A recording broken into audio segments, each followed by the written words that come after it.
attendees and participants, thank you very much. We were saying, I think it was you, Sarah, how nice it is that it's light out, or maybe it was you, John or Mark. But hopefully we'll get through early enough this evening, and maybe there'll still be some light outside. So good evening. My name is Jeff Broadleib. I'm the chair of the Southampton Village Board of Architectural Review and Historic Preservation. I'd like to call this meeting to order, this being May 10th, 2021, and by way of roll call, let me introduce the board members. Sarah Latham, Peter DeWitt, John Gregory, Mark McIntyre, and myself. So whereas we have a quorum, I move that we open the meeting. Do I have a second? Second. Okay, great. All in favor to begin the evening? Aye. Great, thank you. So with us also on screen is Alice Cooley, our legal counsel. Hidden from view is Jackie Allen, our recording secretary. And on screen as well is Kat Styler, excuse me. Kat, you have the agenda that we could show. It's not particularly lengthy, so it's not critical. If you have, I don't have it, but I could go and see if I got an email with it. no, it's you know what? It's not a particularly long agenda in terms of the number of folks. So everybody stick around and don't go too far from your computer. So let's begin the evening's proceedings. And by the way, if you have any technical questions, Kat, they can chat with you, correct? There's a chat line? Of course. Okay, good. Okay, There is no chat line. There's a Q&A though. okay, Mhm. great. All right, thank you. So Kat is the technical person to speak to if you have any troubles at all. Meetings for the last meeting. Has everybody had a chance to read those? Yes. And make whatever edits? And assuming there are no further questions or objections, then I would move that we accept the minutes, dispense with the reading, and proceed from there. Do I have a second on that? Second. Okay, that's Peter, I think. This is like Jeopardy. I think you, Peter. All in favor, accepting the minutes? Aye. Everybody, that's unanimous. Okay, so let's proceed with the first order of business, which is the reading or acknowledgement of the written decision prepared by counsel. Alice, you want to tee that up? Sure. This was in the application of Peter Flory at 29 Elm Street. It was to construct an addition to the dwelling as well as some exterior alterations and an accessory garage. Right. Has everybody had a chance to read that? Yes. Yes. Okay, good. Any objections or edits? No. None on my part as well. So I move that we accept the written decision prepared by counsel regarding Peter Flory at 29 Elm Street to construct an addition to the building and accessory garage. Do I have a second on that? Second. In? I beat you, Peter. All in favor? Aye. Aye. Any opposed? No, so that's unanimous. Thank you, Alice. Okay. The first public hearing is that which is in the historic district, is and by the way trust subtrust A and by the way trust subtrust B at 88 Gin Lane to relocate an existing structure. Whoever is representing the applicant, please step forward. And in the meantime, Alice, do we have affidavits of mailing and posting? Yes, we do, and they're in order. Okay, great.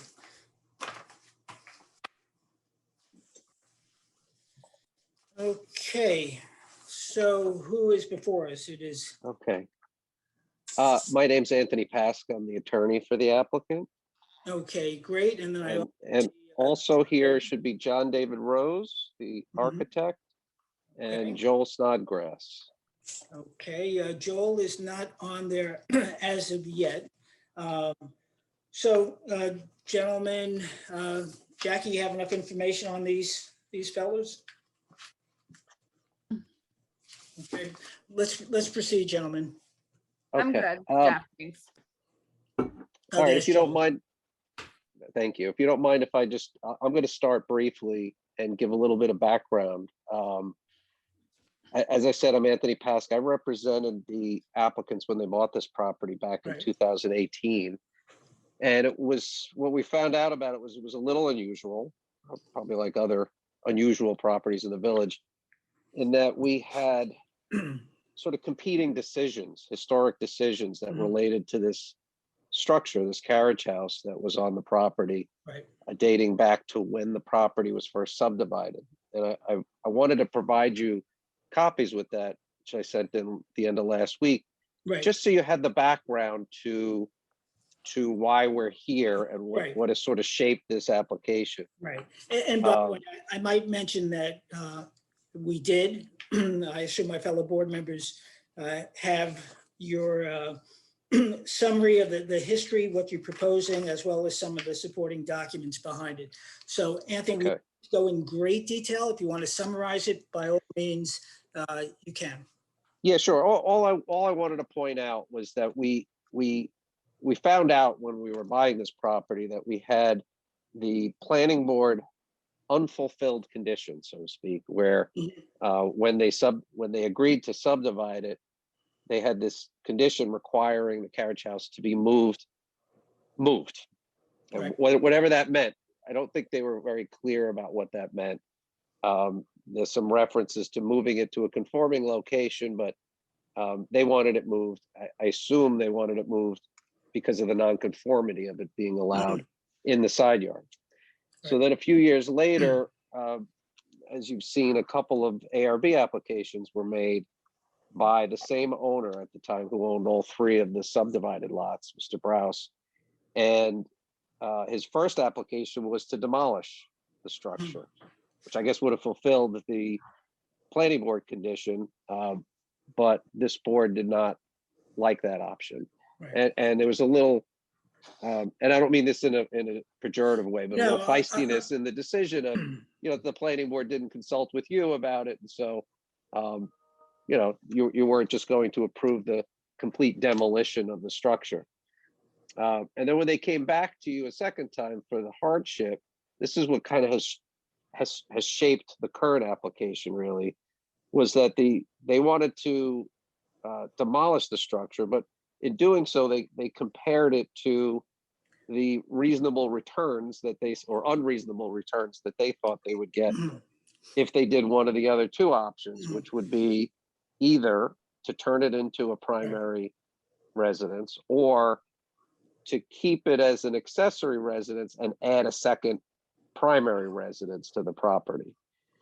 So our clients who would prefer to remain anonymous, but have said it's okay to say this, that they were not strangers to historic projects, and they were kind of up for this challenge that this property has, because it has sat here since the planning board's decision for 30 years, just I guess continuing to rot away with nobody really being able to figure out what to do with it. So our clients were up for the challenge, but I told them that they really had to start from the beginning and get educated about the property and what should be done with a structure like this, because they really didn't have any preconceived plans. They didn't have any requirements other than, they needed to do something with this property and not let it just sit there forever. So my recommendation was for them to hire someone like Joel and put them in touch with Joel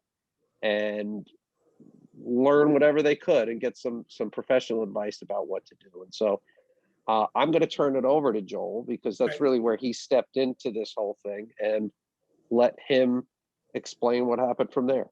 Right. So Joel, the same thing. There's a lot of history here.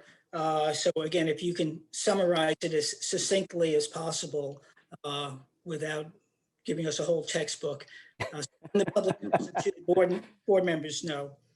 But could we also see the completed report so that we have we can actually look at it rather than have the cliff notes if we have further questions? Are you asking if I can give you the report right now? No, I'm just saying that before, in consideration of a vote, we obviously need to be privy to historic information because we have no consultant ourselves right now. Right. Understood.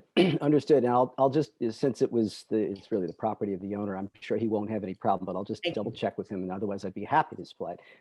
But actually, I Well, if Sarah requested it, Joel, it's her request and it's the board request. So got it. so you don't need to check with your client. With Okay. respect, Anthony, it's the board's request. All right. Got it. No problem. By the way,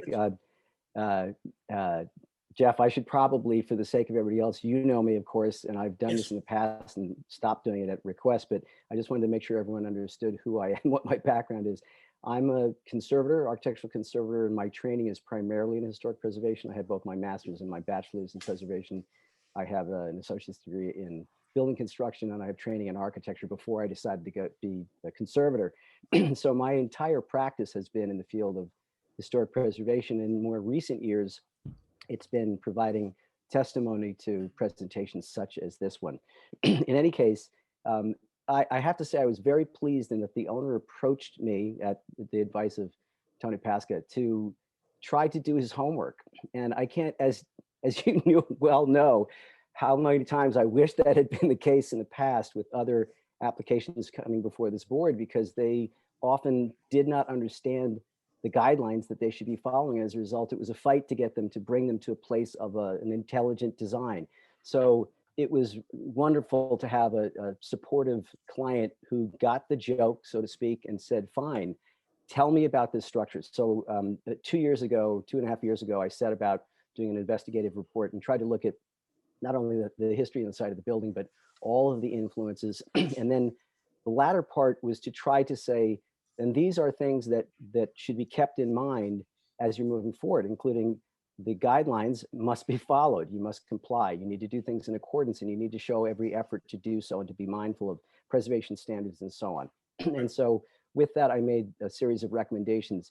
And one of the things on the table was to move it or to leave it where it is. They were trying to examine that. And of course, it's going to take a big effort to restore this building. And as a result, they're trying to consider all the things that would fall into place with that. So I tried to explain that as well. In any case, that led to now the current examination, which is, okay, let's explore this only to move the building. There's a happy coincidence in that this is a fairly sizable structure. So the immediate reaction on the part of the owner is it probably has enough space inside to accommodate everything and anything we'd want to do. So there's really no thought of any need to do anything to the building to expand it. But in terms of its location, that's the one thing that they're considering. So right now, that's all they want to try to do, is to establish, yes, this would be something that can be considered, and then they can move forward. But they're in no rush to restore this right now. They want to do it carefully and properly. But in terms of what I did find out, I thought I'd just run down this bullet point list for you to sort of summarize things that would be of your interest. So obviously it's shingle style, it's 1893. And it was designed really to be reflective of the estate architecture that was there. The three primary dwellings, this be one of them, that this was this ancillary support structure, were all designed in shingle style, all designed in the same detailing, and with the idea that it'd be a cohesive collection of the three. The architect is not known. The building was built for Harry Bird Barnes. He was a prominent local citizen. He had various New York businesses. He was well known, very wealthy. And the by the way is actually, as you know, the name of the primary residence, which is there, but has been significantly altered over time. And Edgecombe, which was in the location of the current southeast dwelling, burned down in a fire in 1943. So things have been altered. And that's a part of what I want to emphasize today is the context has changed. Not only has the textual makeup of the other two dwellings changed, but also the division of the site has changed. So unfortunately, the context no longer remains that had that same cohesive whole going on. You already heard about the subdivision happening. It is on, I'll show you in a minute if I can get slides up, because I want to just quickly run you through so you can see this in detail. I'm assuming some of you have had the chance to see the building and others may not have had the chance. I think can you assume that we've all seen it? It was our job to go by and look at it. Right. Okay. But at the same time, Joel, if you could share your screen so that the public can see it. Sure, I'd be happy to. Hang on one second. And okay, can you see this? Yes. Okay, so you're all familiar with these maps, but I'm just going to put this up for a moment. This is the 1894 Beers map showing the 8.5 acre property with the 3 structures. And if you can see my cursor, there is the carriage barn. Here is, by the way, and here's Edgecombe. So the thing to emphasize here, and of course it's a contributing structure within the district, but the thing I think to emphasize here is that the building, it's essentially unaltered except for a few minor details going on, but it has been used as a utilitarian structure continuously. So there's been no pressure for it to be changed, developed, or altered. But it's in terrible shape in the exterior. The inside, it has good bones, and it's still in its a rough utilitarian state from its original period, barely changed, but it needs serious help on the outside. So if you've all seen it, and I assuming you may want me to show some of these, let's see if I can get this to work. I can do it this way. I'm just showing the context. I'm going to get to some photos so you can see the deterioration. Context is, here's the carriage house. Here is, by the way, and here is Edgecombe. And you can see that there was, and this is, hang on one second. Sorry, this is 1960. So you can see the division has already changed where now you've got separate driveways coming in. And then this is another shot from that period from the east side. And you see the carriage barn here just to give you a sense of the site. And then, of course, a little bit later, I think this is 1982, past 1982 from the south. So you can see the carriage barn and so on. There it is from the street. So this is really the only vision that you can see, which is the back, what would be the north side stable barn, which is connected.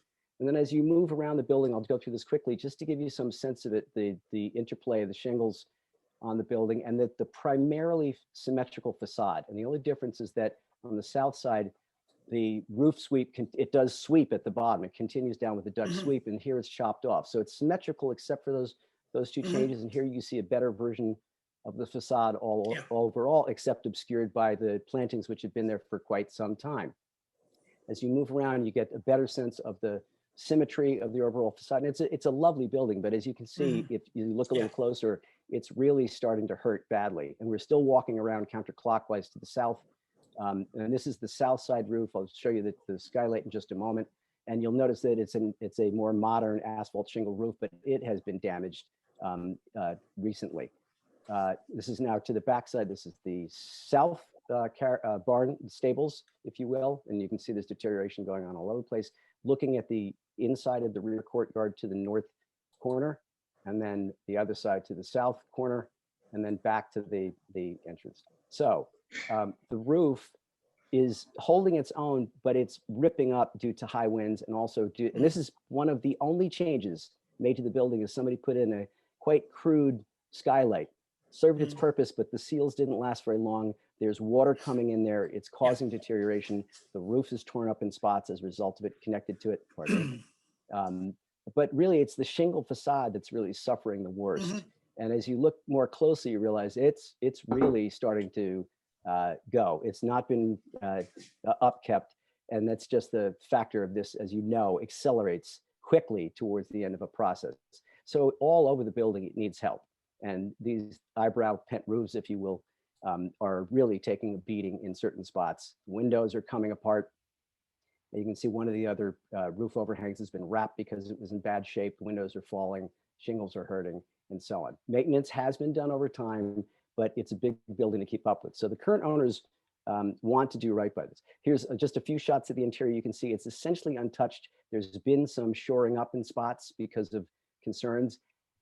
Most of all, not all the original plumbing is there. This is clearly a space that has not changed over time, but it's lovely to the inside. So one of the thoughts is there's the ability to do something nice with it.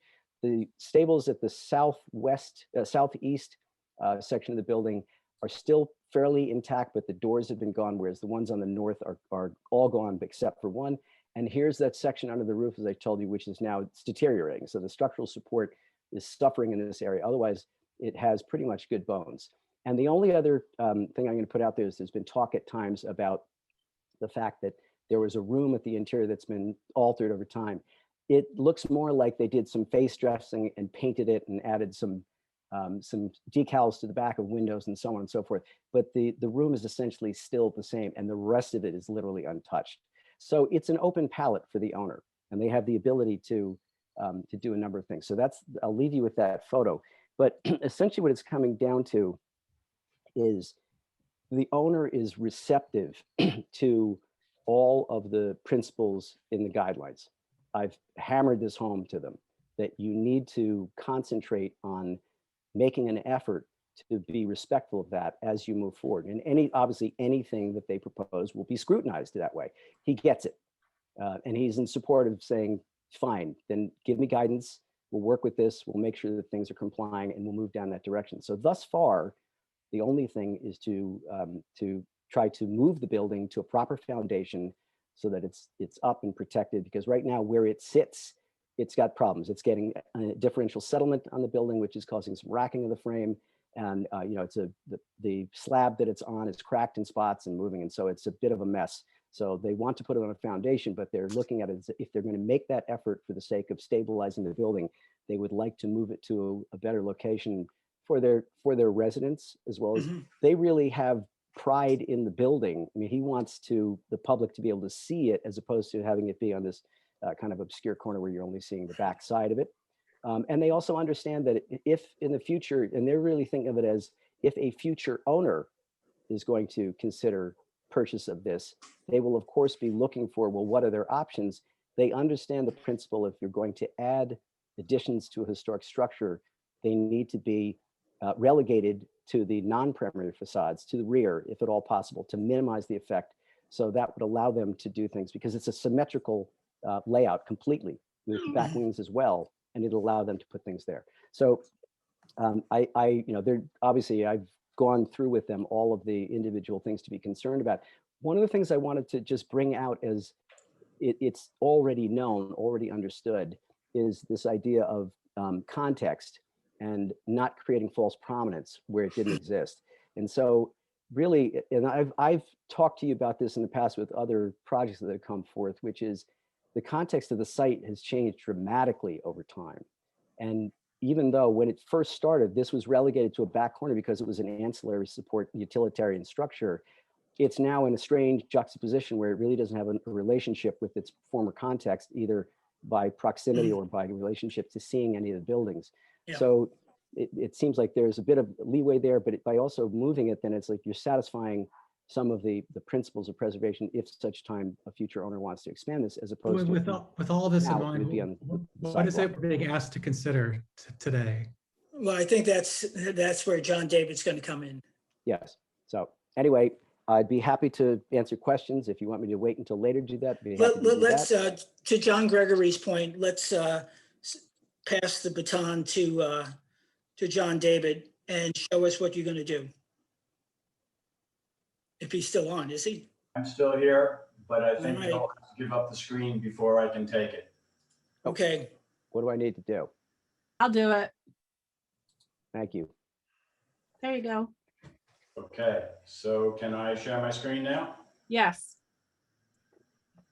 Right here. Just let me know if you need me to walk you through anything.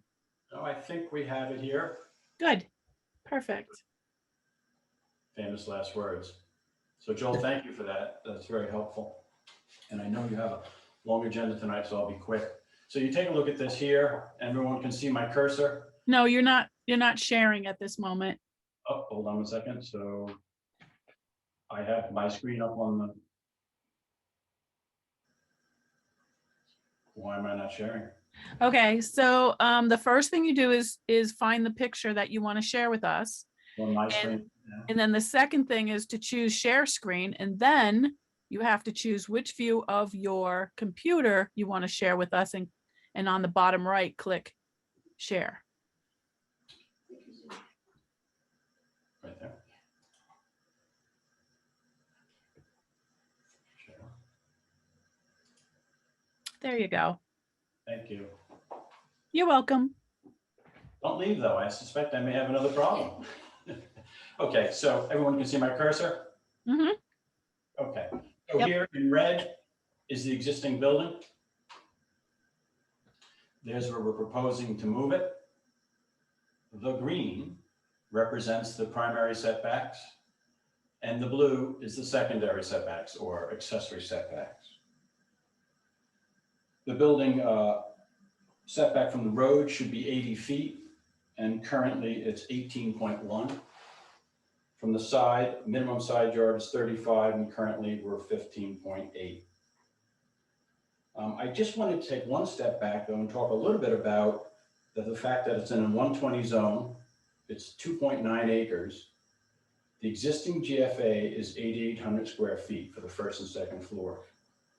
The allowable GFA is 14,314. The existing lot coverage is 5,329, but we're allowed to cover, in theory, 19,000. So it's well under what the maximum's allowed. I'm going to go through quickly. I'm not going to bother you with these pictures because you've seen them already. Joel did a great job of explaining them. Let me just make them a little bit smaller. There we go. I won't bore you with this. That's the picture that Joel showed earlier, which is currently the north elevation. Those are interior, exterior shots, which are quite lovely. But here's where I want to go briefly, and I mean very briefly.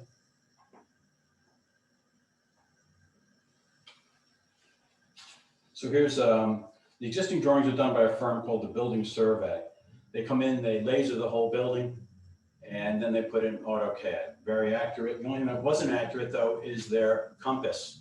And on some of the elevations, you're going to see they're mislabeled. I apologize in advance for that. But here's the floor plan. Can everyone see this? Yep. Okay. Yep, you're doing good. Okay, so here's all the stables. Here's more stables. Where my cursor is currently the road side or the north. And you can see the arrow. This arrow is correct. Basically stables, tack room, storage for a barn.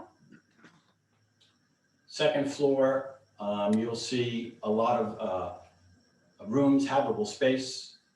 The hatched area on this wing here and this wing here is hatched area that is below 7 foot of headroom, so it doesn't count for habitable space technically.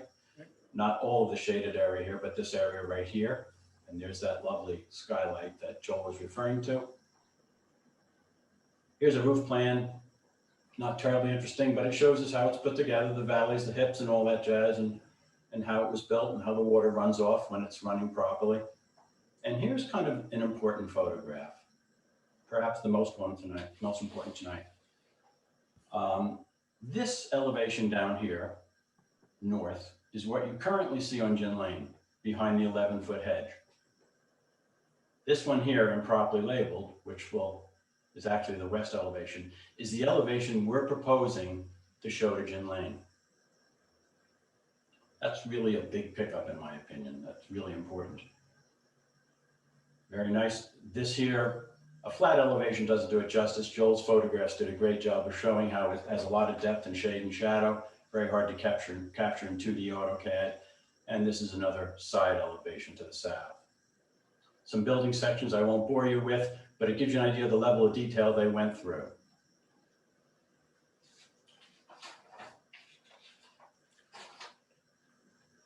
So, as you probably know, I've lifted a bunch of buildings in Southampton Village, and I've always used Guy Davis Building Mover. Guy helped me move window code. I'm actually going to give up my screen now, if that's okay. Yeah, I just want to make sure that we go back at some point to what will be facing Gin Lane versus what's in the rear. Because right now then, perhaps that would be helpful. There it is. Yeah, because I don't know. Yep. So, great question. So the bottom picture, labeled north, is what's facing Gin Lane currently. The one above it is the one we propose to face Gin Lane. okay. So I'm looking at a picture that was in the file that was marked west elevation. So that's this, correct? And underneath where your cursor is now, that goes in, correct? Yes, this is a courtyard. That's the courtyard. So the courtyard will be facing Gin Lane. Well, it actually has two sides to it. If I could slip back this way, this is the recessed courtyard here. So the recessed courtyard, and if you look at the site plan, you'll see it looks like a C. That faces the ocean. So most would say that this is the courtyard. And in fact, this is more, almost feels like a front door, although it wasn't, of course, at the time. So if you'd like, I could go back to a picture that'll show that, because that's a great question. See right here? Mm-hmm. That will face Gin Lane. And Okay, good. That's what I wanted to clarify. Thank you. a little confusing, but now you start to see the courtyard around the back of the building. Mm-hmm. Okay. It's really a stunning building. Okay, so if it's okay with you, I'm willing to give up my screen. Yep. Board members, you okay with that? Yeah. So I just hit stop share. Oh, there we go. Okay, good. Thank you. Got you covered. Perfect. Thank you very much. You're welcome. So I started to talk about the process. So I've lifted many buildings with Guy Davis. We listed Windicote. If you can see my screen, you can see that this one you're all familiar with.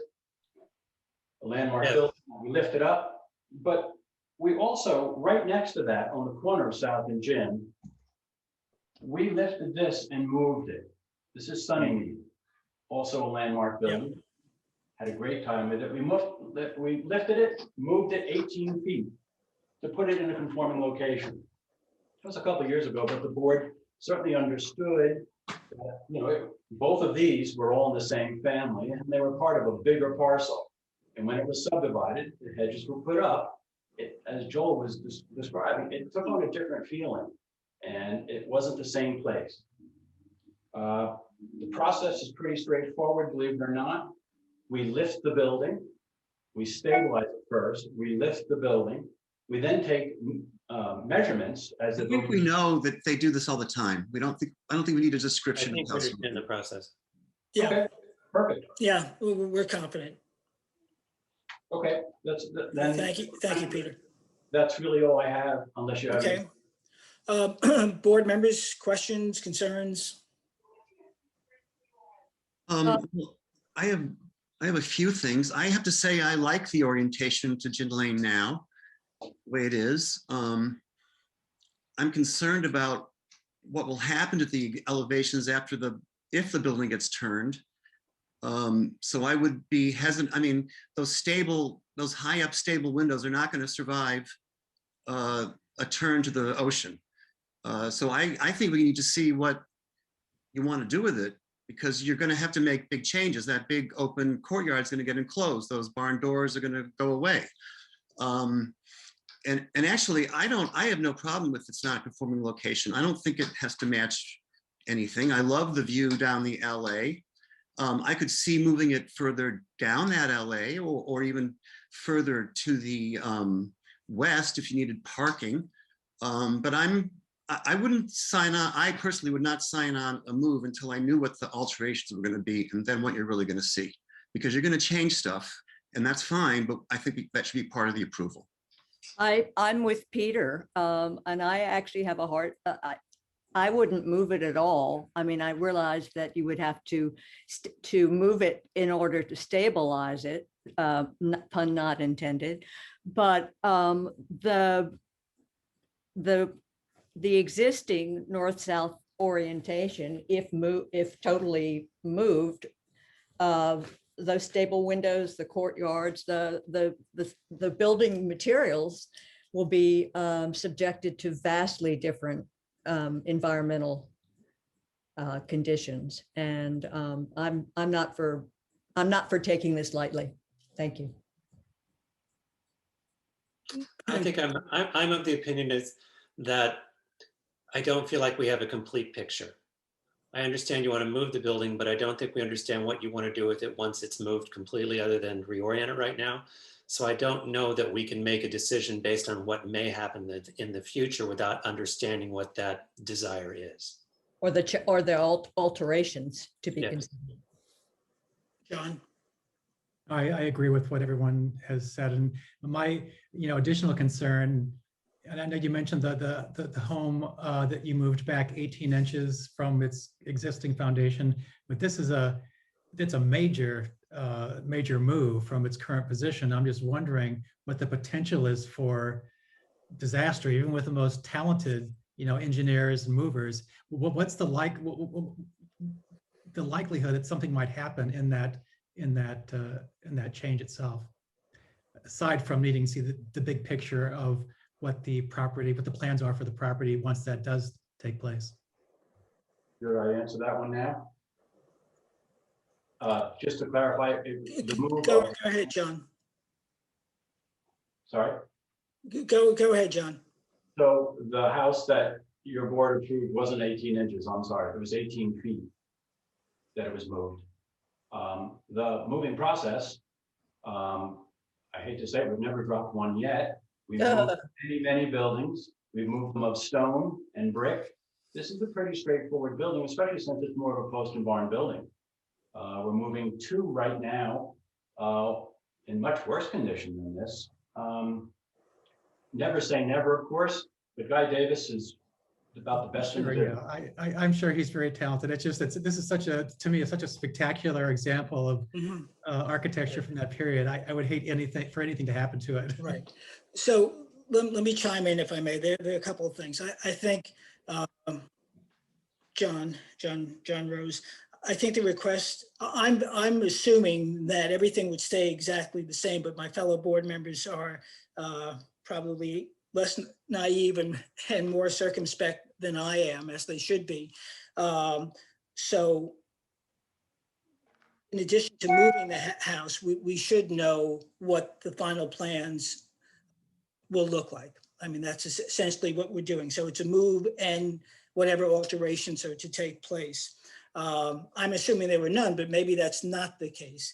Then as far as the risk of failure, I don't know if this falls under, and Alice, this might be something you don't have to answer now, but if somebody makes changes to an historic property, especially a contributing one, and it alters what was approved, then they are, in theory, responsible for replacing it, restoring it. I don't know if that exactly applies in this situation, and I don't want to put Alice on the spot, or I don't want to get into an issue with Anthony as to what the risk factors and remediation might be, but that might play into it. Anyway, I think it's reasonable for this board to ask John if you can submit, in addition to the move, whatever alterations will be the final version of the house. And the historic structures report. Anthony, do you want to jump in here? Yeah, I'm going to just chime in if that's okay. Sure. There are no changes as far as exterior changes to this house. Nothing is being proposed to change anything on the exterior other than literally the pickup and move and the rotation of the 90 degrees. That's it. So if you're wondering if there's going to be some application, there's nothing else planned for this. Right. Okay. So Anthony, architecture. I'm sorry. I have to be a little skeptical. Let me just say. I have to be a little skeptical on that, because if the application is to pick this up house and move it and turn it into a primary residence, it is not a primary residence. It doesn't have things like kitchens. Well, that's interior. I was going at a different angle, but gets us to pretty much the same issue. So there will be changes in as much as there are major repairs, whether it be as small as a skylight. So that's one change. And how the roof is going to be handled. And then there are things that are in total disrepair that have to be replaced. I imagine fenestration is going to be replaced. So Anthony, I don't know if you've come before this board or familiar with the codes, but our purview includes not only the design, but the materials and things like, and the siding, which we're doing, but they get down to fenestration. So I think David knows, John David knows what we're looking for in terms of complete plans with the materials and the, it's like all the stuff you've done, whether it be on Walden Manor or the house on the corner of South Main and Gin, that's what we need. Am I correct on that, board members? That's correct. And also the relationship between the building and its site, are there FEMA concerns? Is it going to be raised another 10 feet? I mean, the relationships need to be spelled out. And I would really ask you to look at a current orientation. Yes, I agree. I think there's a lot of benefits to this non-conforming location, and you have a perfect 3-acre rectangle with nothing in it. It's like, it's a dream. You can put a pool, anywhere behind the front yard line. You could put a pool in a side yard. So there's no restriction there. You can add garages, God knows. I mean, it's from my point of view, it would be a dream to have a 3-acre square. So I would ask you to consider that. Yeah, and regularizing it, for want of a better expression, smack dab in the middle of the site takes the interest away from it, as far as I'm concerned. The existing north-south elevation and orientation is primo. Plus, if you leave it where it is and you maintain the high hedges, your additions, your future alterations rather, will be less visible. So folks, you've heard some comments from the board members. And so I think with that, unless you need further detail or responses from us, I don't know if other folks have the same issue on orientation.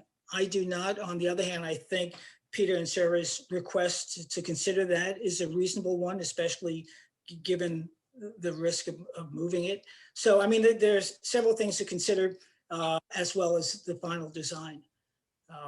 So unless you gentlemen have further questions, I would suggest we adjourn this, and I would put a motion to accept your request to do so.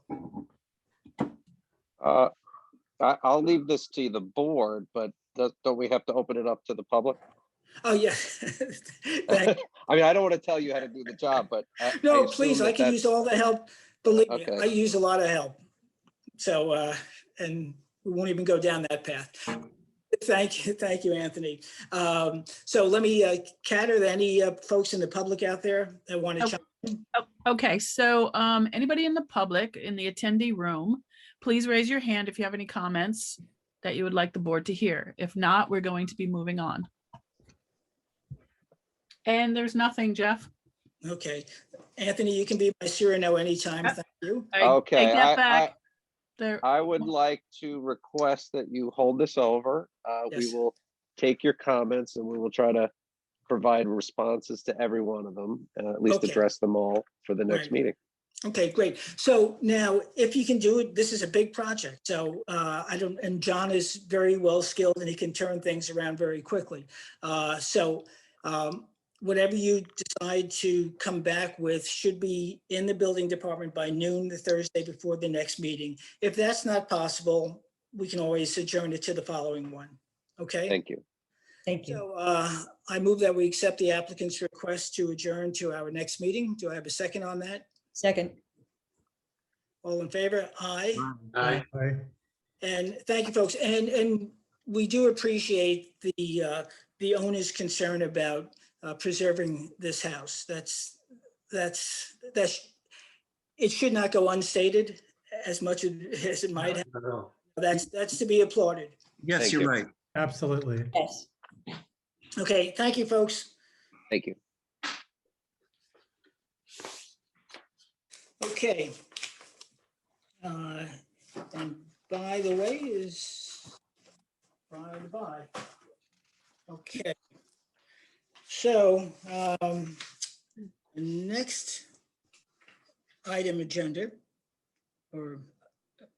item is that of historic driveway gates for Brendan Johnston at 37 Pond Lane for driveway gates. So, and Alice, are we good with affidavits? Yes, we received them and they're in order.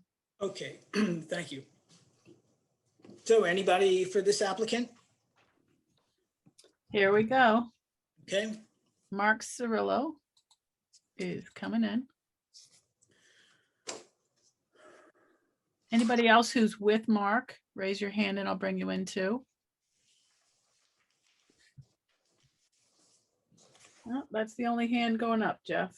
Okay, so Mark, if you can identify yourself. Can you hear me yet? Yes. Yes. Okay. Mark Cirillo from AutoGate Systems. And I'm representing the owner for the installation of an automatic sliding gate at 37 Pond Lane, Southampton Village.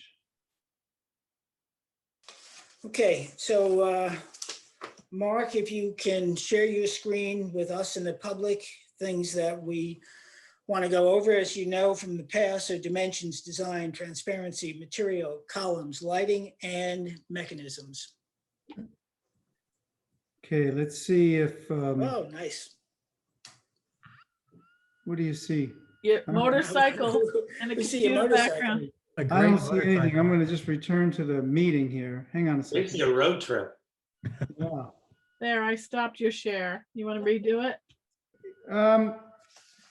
Do you not, does the, I don't have, I just have paper documents. I thought, It's for the public to see, not so much for us. So we can Yeah. show it on the screen. There you go, Mark. Okay.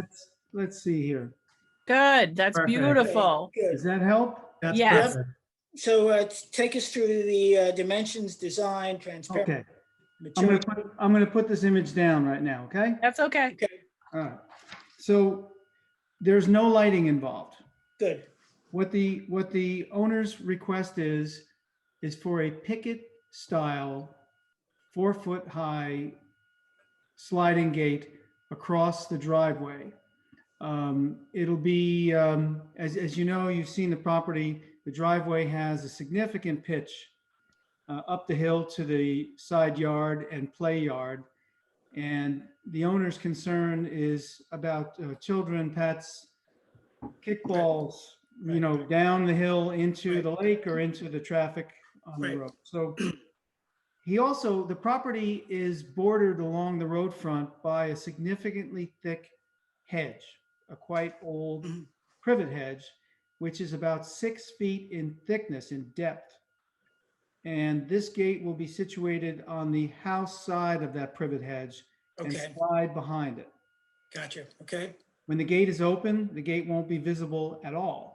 And when okay, the gate is closed, what will be visible are vertical wood pickets, 2.5 inches wide, spaced 2.5 inches apart, 50% opening, and everything will be painted white. Those pickets will be supported on an aluminum cantilever slide frame so that no part of the gate actually rolls on the driveway surface itself. How will it be operated? Is there a keypad or? There will be a keypad on the curbs on the left side of the driveway as you approach the house. okay. And the So keypad, I'm sorry? we'll talk about that in a second. It says, how do you pronounce that? Akoya? picket? Akoya is the wood that's used for those pickets, Okay, those vertical slats. And Good. again, that'll Okay. be all painted white. okay, so back to the issue of mechanism. Mark, let's make sure we covered. So we got, obviously it's transparent. The space between the columns is, or the pickets, The space between the pickets is 2.5 inches right? And the pickets themselves are or 2.5 inches wide. okay, so that's 50%. 50% by definition, yeah. Yep, thank you. And no columns. So on the, There are, excuse me, Jeff, there are columns. oh, yes, you are. I'm sorry, you're right. Yeah, they're narrow columns, 12 inches in width on the face that you'll see from the street.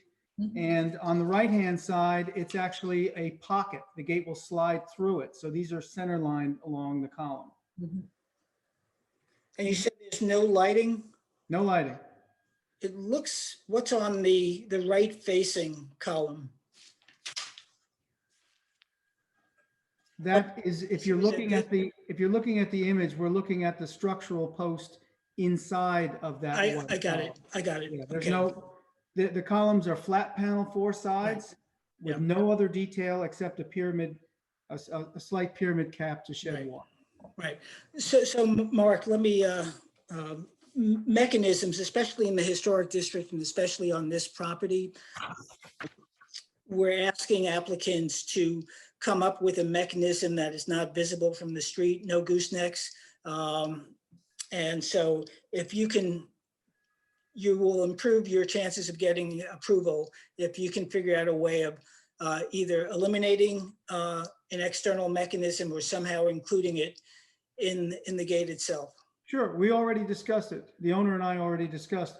We can place the keypad on the left side column where the Oh, gate okay. is actually going to slide into.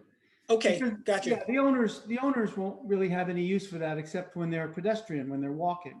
They'll have Right. radio fobs for their own cars. Yeah, UPS and FedEx, they're going to have to stop anyway and step out of the vans. yeah. So they can simply go to the column and push a call button. You speak, you make sense. Board members? I think this is probably the dreamiest gate I've seen in a while. It's discreet, it's transparent, it's the profile is exactly what we like to see. Yeah, And it's low. hello, yeah. Yeah. Yeah, the scaling on this, for those folks who are in attendance, please take note of that. Scale, size does matter, and it doesn't necessarily work to benefit in most cases. But each application stands on its own, and this one is a compliment to your work, Mark, as well as to that property. So let me turn it over to the public, and I agree with you, John. The scaling is appropriate. I'm just only concerned that if you get that carried away with gates, I'll be back. Yeah, we should not that we talk. like gates, but if we have to have one, that's it. All right, good. Any public comments? I'm waiting for hands to go up to, here we go. Here's somebody. Bringing in Heidi. And I'm not going to attempt that last name. Lufkin, just like it sounds. Or Okay. Lufkin. Well, let me request that she unmute. I can actually Sorry. send. Here I am, I hope. Can you hear me? Yes. Yes. And here, start your video too. Prefer not to. Okay. Okay. So my question is, I mean, I hear 4-foot height, which is no obstacle for the deer that are living among us. So I'm just curious, how is that handled at that property to keep the deer out? Well, okay, so it's not for me to say. Like me to answer? Yeah. Sure. Yeah, it's The not answer. about deer.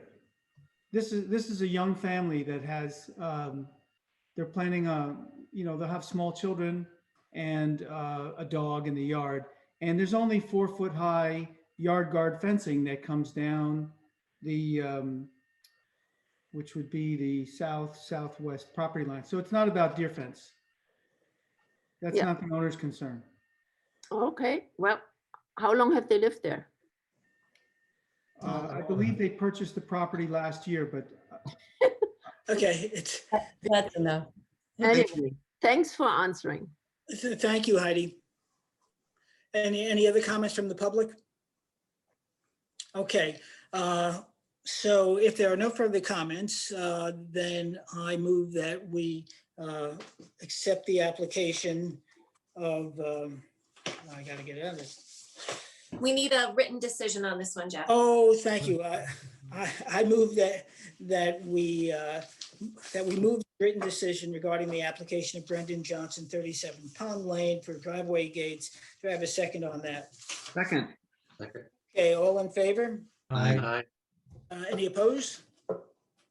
No? Okay, good. Mark, so the process procedures, Alice will write a written decision, and then once that's done, we'll sign off on it and you can get your building permit. Okay? very well. Thank you. Thank you. Thanks. Okay. Let's proceed we're now going to move into non-historic hearings. And the first one is that of the Polish Political Club. Are there representatives of the applicant here? And if so, please sign in. What was the TV show, What's My Line? For the mystery guests, please sign in. First thing, I'm not, better just keep my mouth shut. Yeah, well, that's good. I'm also showing my age. So I see two of Tyler Fox, but that's, so gentlemen, can you identify yourselves and tell us who's speaking and what firms you represent, okay? And then before we do, I just want to mention something to all of you. So go ahead, identify yourselves, please. Good evening, Mr. Chairman, members of the board. My name is James Manicone of JM2 Architecture in Farmingville. With me on the call is Tyler Fox, our senior project manager, who will be assisting with the boards that we have to show you tonight. Also, Andrea Courtyard, our client, is also on again. Okay, great. So let me share the following with you, and you may be privy to some of this. So the plan that you submitted on the 6th, is that the plan we'll be discussing tonight? Correct. Okay, so that plan has elements in discussion with the building inspector and the planning board chair and our legal counsel that will require submission to some of the other boards, particularly the planning board. I think Chris Talbot, our building inspector, said he'd already spoken to you that that was a likelihood. So in that situation, it's we can't vote on something that doesn't have the use and the application, sort of a little bit backwards. So we're welcome and we're happy to hear your presentation and talk about some of the architectural issues, but we will do that on a consulting basis without anything that we say that would either be binding upon you or binding upon the board. So we're happy, but there will be no vote taken. That's what I'm saying. If you want to proceed on that basis, we're happy to chat with the changes you've made and what your plans are. And then you can obviously have to go before the other boards. So it's your call, Andrew. You're the client. So I think ultimately it's your call. There you go. I think we should go ahead and you should take a look and give us any comments that you may have. Okay. Again, I just want to make sure also that we understand that any of the comments will be of a general nature. They will not get into real deep specifics, and they will not be binding on you or the board. Okay. Okay. So, do you like James or Jim? James. James. Okay. Good. James, the floor is yours. All right. Thank you, Mr. Chairman. Tyler, why don't you put up the elevations? Mr. Chairman, members of the board, it's a pleasure to be here with you tonight. Certainly, as you know, the prior application was a few weeks ago, and there was another architect. We are the new architects on this job for our client, Andrea Courtyard. Certainly, watching the video, watching the hearing from last time, there were certain takeaways that we brought forth when we were retained to make this presentation. Mm-hmm. Certainly, first and foremost, Architectural Review Board reviews the aesthetics of the building. So that was one thing that we looked at. And then, of course, the concerns that I heard from the community with the many points that they brought up, and we sought to address those as well in our design. But first and foremost, for us, what we did was, this was an exercise in study of the village, the buildings that are in the village, architectural elements that are in the village. For us, this wasn't about necessarily redesigning this building, but enhancing it and bringing it more into a contiguous keeping of the community, with elements that are in character with the history of the village. So what we sought to do, in lieu of a design that is more modern, is a little bit of a beautiful design, but a design that deviates from the look and character of the community, we sought to take what was there and elements that have been used in the past and implement them into our building, with a point that I heard last time on the hearing, which was the scale and proportion of this building. So what we sought to do is actually diminish that scale and that proportion, which you clearly could see on that elevation, where on the right side, we remove that parapet on the smaller element, adding the reverse gables over the two. And again, between the reverse gables, the dental moldings, the colors, we look to create a new structure, a new facade that is more in keeping with the character of the community. And as you can see, certainly we are seeking the ceremony area on the north side of the building. But what we look to do is, with those elements, the overhang that we have, those overhangs only go so far as the front of the stairs. They don't go beyond, they don't go out to the sidewalk. So again, the scale and proportion of our facade is in a better keeping with the overall look of the building. The one thing we do want to do is add a brick shelf across the bottom and along the north side as well. Okay, brick similar to that of the elementary school or village hall. What we also want to do on the front facade is, currently there is a stucco, and the stucco is in somewhat disrepair. In lieu of simply restucco or paint, what we would like to do is replicate the siding similar to that which is on the First Presbyterian Church. Okay, again, with an eye towards the history of the community, with an eye towards keeping this building, striking a balance for our client, where she, okay, because in the short time I've known Andrea Courtyard, I have watched video of her, I've seen her on the news.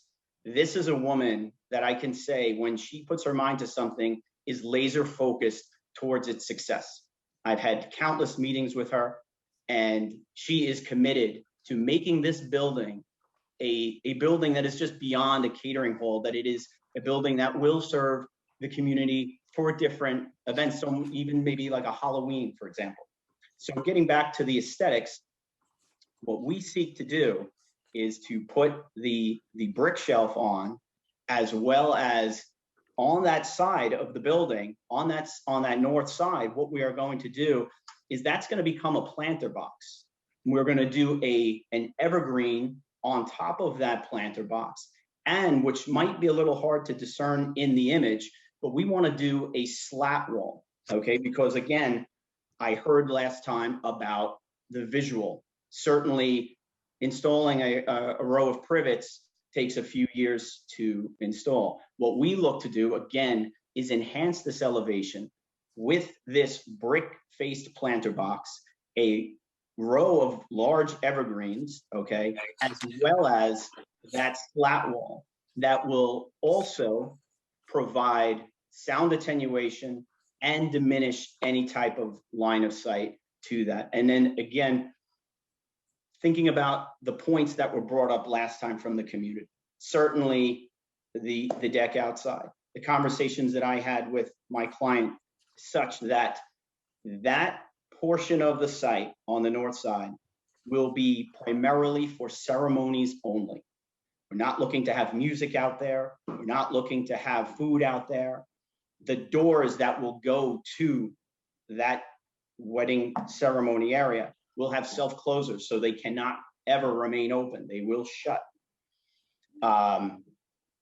Another point that I heard last time was, of course, noise. We had a very... So James, we're not going to, that's this is going before the planning board. Yeah. In terms of that additional deck and how it's, that's beyond our purview. I think what I'd like to do is, unless you want to make further comments on the architecture, Yeah. Perhaps turn it to the board and give them a chance to make some general comments one way or the other that you can Mhm. comb. So let me just finish this, and then I will defer to the board. The siding that we're going to use again is going to replicate materials used in the village. The brick that we're going to use is going to replicate materials that has been used in the village. Colors, the design, this is what we feel represents the history and character of this community, while striking a balance and giving our client, which is what she needs, which is a high-end catering facility. Right. Okay. Okay. Good. Unless there are any other comments from your team, James, I'm going to turn it over to the board. Okay. Board members? It could be as simple as the general direction that James has taken, or. Well, I think that you should look more at what this building was rather than the Presbyterian church, 3/4 of a mile away. This is sort of 20s or 30s, simple stucco commercial style building. I don't think the dentals and the columns and all those little brackets belong in this building, or covering up the siding. I think you should see what the existing color, the first color of the siding was. Let me ask a question. Is that deck is covered? It's got a roof over it? It would have a truss system with like a fabric awning that could be opened and closed. I see. So it would remain open for the most part. If we needed to close it for weather, we could, or shade, we could, but primarily would remain open. Okay, that's all I have to say. Okay. Other board members? Certainly, just to answer your question, the color scheme we came up with right now, in terms of what color it might have been, what we want to do is find a color and a design that we feel best represents the community and that the community will certainly like. We don't want to deviate off in a direction that is beyond that. Right. Okay. Other board members, any comments? Yes, Sarah. Yes, I would concur that it is a severe, almost deco looking building, and that stucco would be the material that would enhance the original form. And I would suggest that maybe a call to the Southampton Historical Society to look at earlier photographs to see, or even quizzing the people that still that are around that remember the color it was, or tinted photographs, because that would give you an idea of. I don't believe it was always stark white, and I don't think that that maybe that's the way to go anyway. I think in our design, when we were considering building materials, certainly we would be open to the suggestion of leaving it stucco. Okay. Certainly perhaps refacing it. Sure. The colors, we're working with Beth Donner, an interior designer who I've known, and we could study different options for the colors. That's not an issue. Great. Okay, good.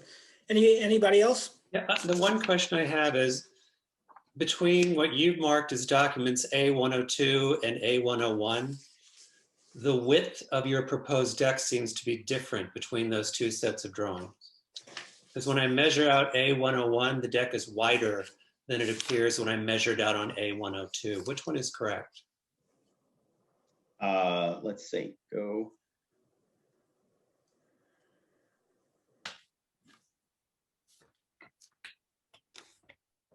A101 would be the correct one. And what's the requested width of that? Because that increases that width by about 1/3 of its current size. Maybe a little bit between 1/4 and 1/3. You know something, Tyler, if you could answer that. I don't have a measuring ability. But Yeah, I I'd will, be happy to answer that. You can see here on A101, the correct elevation, in terms of the width of the elevation, is actually the east elevation that you see here. That width is 30 feet, and that 30 feet width carries through to the front as well. And is And that what- the same? Is that the same width as this last application, or has it gotten wider? it should be the same as the prior application. I believe last time I heard 30 by 80. We maintain 30 feet. The only difference between that and ours, Tyler, if you could pull up that site plan again, please. Okay, if you zoom in, the prior application had a handicap ramp that was parallel to the length of the building, kind of jutting out towards Elm Street. What we sought to do was put that handicap ramp behind our planter wall, so the public does not see it. So when you pull in onto the site, that handicap ramp is really right to the right. So to the public, it's not sticking out towards the street, which is one of the things I noticed first about the prior design was that ramp. We sought to put it behind the planter wall so that the public will not see it. Certainly from an accessibility standpoint, where the parking is, when the cars pull in, that ramp is right there and then they could go up, so. Right, okay. And on this ground plan you're showing me, it's accurate to say, in the addition of this, you're actually reducing the parking lot by 9 spaces. Yes. Okay. There's a couple of things we would also, and this might not be for here, but during our very productive conversation with the police commissioner and the code enforcement commissioner, what we are going to seek to do is alleviate concerns about valet parking, Uber drop-offs, and operation after hours. So it's not something you don't have to get into now, but these are the concerns of the community that I watched last time that we went to great lengths to try to alleviate. Right, okay. Appreciate that, James and Tyler and Andrea as well. So if there are any public comments, please raise your hand. And if there are any public comments, please restrict it to design comments as opposed to use or anything that is beyond this board. And again, the board is not taking a vote tonight. It was just hearing and seeing this new design. Any public comment? There are no hands up at this time, Jeff. Okay, so. And one goes up, of course. Hang Okay. on 1 second. Jay Fitzpatrick's coming in. Okay.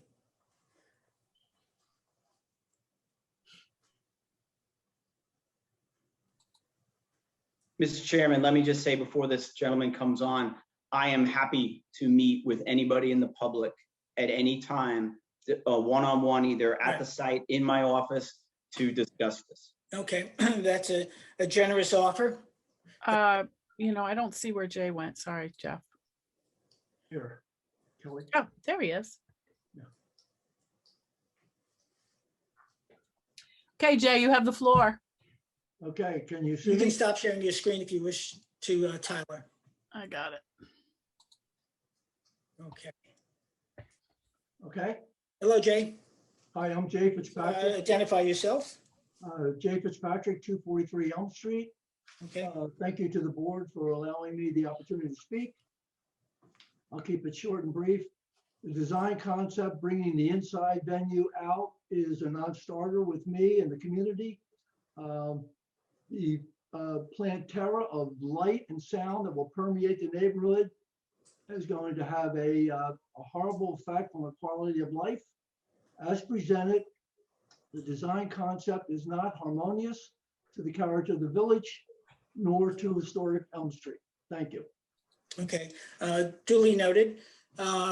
So Andrea, James, and Tyler, you can respond, but we really are not going to speak at this meeting about use or neighbor. Jay's. Well, Mr. Chairman, I wouldn't speak about. Talking about that. Let me just finish my thought. So Jay, this will be going before the planning board. There will be opportunities to address those issues. And we do appreciate your comments about the design. So James, you're welcome to respond to those things that just have to do with architecture. Yeah, insofar as light, the site currently is very well lit. All we would look to do was put some wall sconces on, okay? A 2700 Kelvin wall sconce, which is a very soft light on the building, probably by the entry doors, okay? Certainly, we would be dark sky compliant, as we always are. So there would be no issue with light beyond that which currently exists. As far as sound is concerned, currently, and I've been inside that building, there isn't a stitch of insulation. My client is going to, even though the building isn't hers, again, she is a fabulous operator. We are going to put closed cell foam insulation in the walls. That will do a great deal to alleviate sound attenuation or help with sound attenuation as it reverberates out, okay? The windows and doors that we're going to install are going to be high performance doors with gaskets. The doors themselves, as I said earlier, will have self-closers, so the doors will never remain open, allowing sound to bleed out, okay? And then certainly, you know, as in speaking to the police department, you know, we're certainly well aware of other uses in the area. We will seek to be an excellent operator with regard to sound and light transmission onto the site. And again, the insulation that we're going to install, the high performance doors and windows that we will look to put in will help alleviate those concerns. Okay. Also, just another point.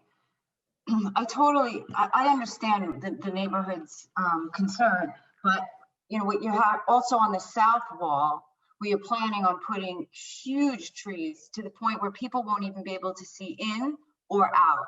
And also in the front of the building, hedges, and also on the left-hand side of the building. So the real goal here is to make sure that anybody that's inside the building cannot see out, and then vice versa. Right. Okay. Well, thank you for that. Mr. Fitzpatrick, Mr. Fitzpatrick, one of the things that Tyler and I did when we first were retained on this job was we walked the property. We stood on every corner. We stood on your property. We stood on the other corners, and we ourselves put ourselves as a community member and thinking about our design and how it would look to you and others, which is why we came up with the planter box, the row of evergreens, and a white painted slat wall that will significantly diminish any visual to that area and provide sound attenuation. And my client and I are also looking at some sort of living wall or greenery on the inside of that wall to help further with sound attenuation. So there's a lot of things that we're looking to do so that the community has a comfort level and our client has the look she's going for. Okay. Well, what this has provided for both the public and the applicant is a forum to hear concerns. You seem to be addressing them. The process will continue with other boards. So that you incorporate those in your plans, I think you will be well served. I appreciate the comment from the public as well as my fellow board members. And unless there are other comments from the applicant, I'm gonna, yes, Andrea. Yes, I just wanted to say that to anybody in the neighborhood that is on watching right now, that we have no intention of opening up a bar, having people from the public hanging around the building. This is for very upscale, non-for-profit parties, upscale weddings. There's going to be lots of family. It's not a bar, a club. It's not open to the public, and it's certainly not an after-hours place. It's not something we're interested in.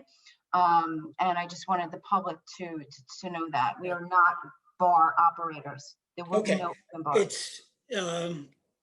Again, this has been a forum for you and the public to voice some concerns, to voice what you're doing. I think the fact that you are listening is a plus. And then some of those issues that you raised, Andrea, are not for this board, but for other boards. And of course, I'm sure they'll be interested in hearing that as well. So unless there are further comments from your team, Andrea, I'm going to move that we adjourn this to, I'm not sure, Alice, I mean, maybe we adjourn it until we leave it open pending approval from other boards, the planning board, or how do you want to motion this? I think that you probably should not have them come back to you until they've got site plan approval from the planning board. I'm not aware that they need to go to another board. I was only aware that they needed to get. That's something that's being dictated by the building department. And so in that case, do you think should we keep them on the agenda, or will they have to? I don't think they should be kept on the agenda because they're going to need to renotice when they come back to us. Okay, so then this is, as I started, this has been for consultation purposes. So in essence, a work session. So I think the way we ended is I thank you for your time. Right, Alice, there's no motion that we close this application without prejudice. No, I don't think we should close it. I think we should adjourn it. And when they submit, we can put them back on the agenda. But there's particularly given the public interest here, I don't think it makes sense to get people's backs up by having them see it on our agenda and not knowing.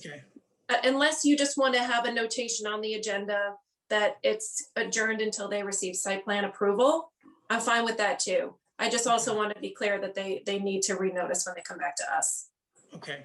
Okay. So clear, folks? Yeah, I think we were, we had an understanding that at some point we would need site plan approval because of the ceremony deck that we wanted to put on, and we were making some other changes. So yeah. All right. So I move that we accept the applicant's request to adjourn pending site approval, and at which point the applicant will be required to repost, remail, and notice. Do I have a second on that? Second. John, all in favor? Aye. Okay, great. Thank you very much, folks. I appreciate the listening ear and from the public as well. Okay, let's proceed on.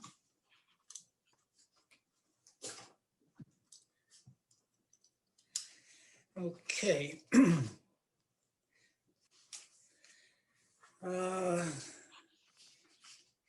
The next application is that of White Eagle Realty at 224 North C for dormer addition and alterations. Would the applicant, who I assume is Joseph, come on down. I hope I picked the right one, Jeff. Is this the right Joseph? That is the right Joseph. Okay. We're getting, we have to stop meeting like this, Joseph. People will start to talk. All right, well, I just sent him an unmute request, and I'm going to send him a ask to start video. There we go. There you are. Yep. Okay. So, folks, could you identify yourselves again? Joseph Debig, 17 Algonquin Drive, Chapel, New York. Right. And your assistant? How are you? I'm Tamara Kukulashvili. Good evening. Tamara, right. Yeah. Just Tamara. Okay, so folks, the last time you were here, there was an issue having to do with windows and removing the mullions. And so if you can show that to the board, what those changes and what, if any, other changes were made. Alex, if you're going to speak, you got to identify yourself as well. Hello, how you doing? Sorry to switch from my computer. I'm Alexander Khan, I'm the architect. Okay. So tell us what changes you have made from the last meeting. Sure. Good evening, board. Hope all is well. We have provided the same design The windows were just remove the mullions as requested by some board members. Are you going to share your screen? Sure. Just have to flip the camera.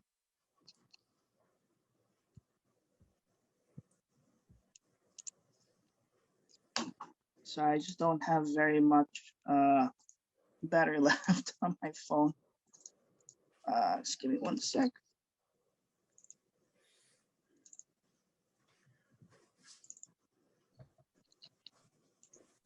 Do you have the plans? You put up on maybe you have the screen.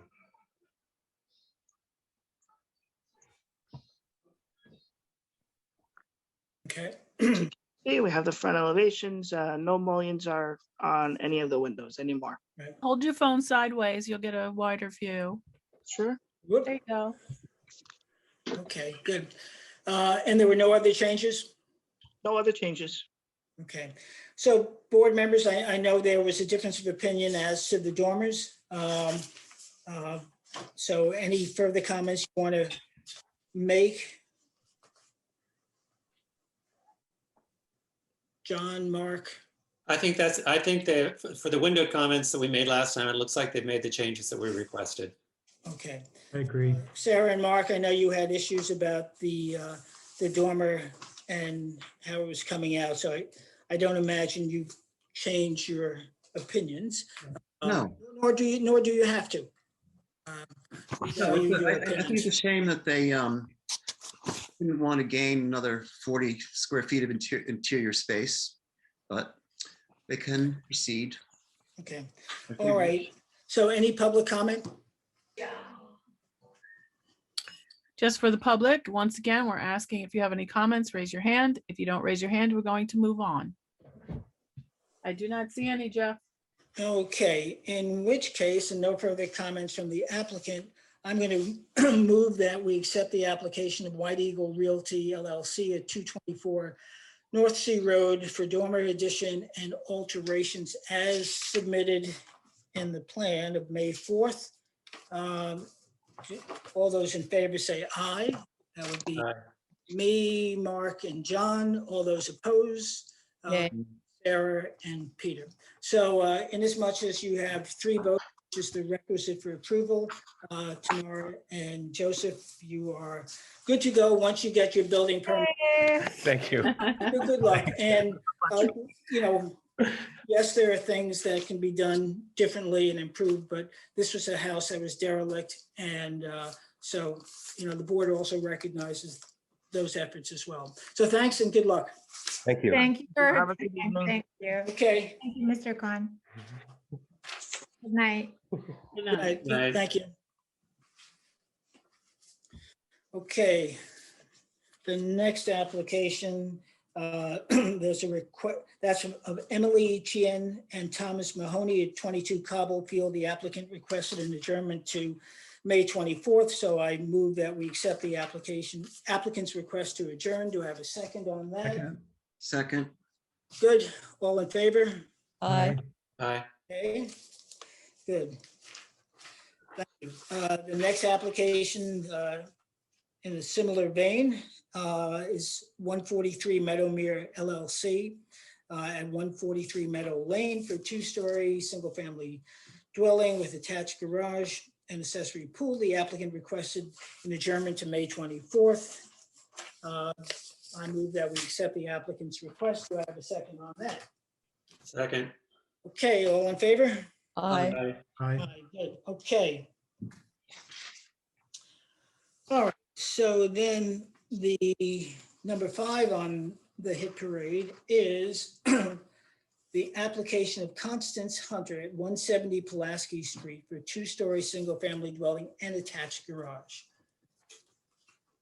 Okay, is Constance or the architect here? Okay, so William Minier is coming in.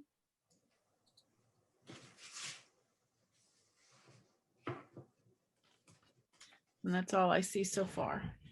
Okay.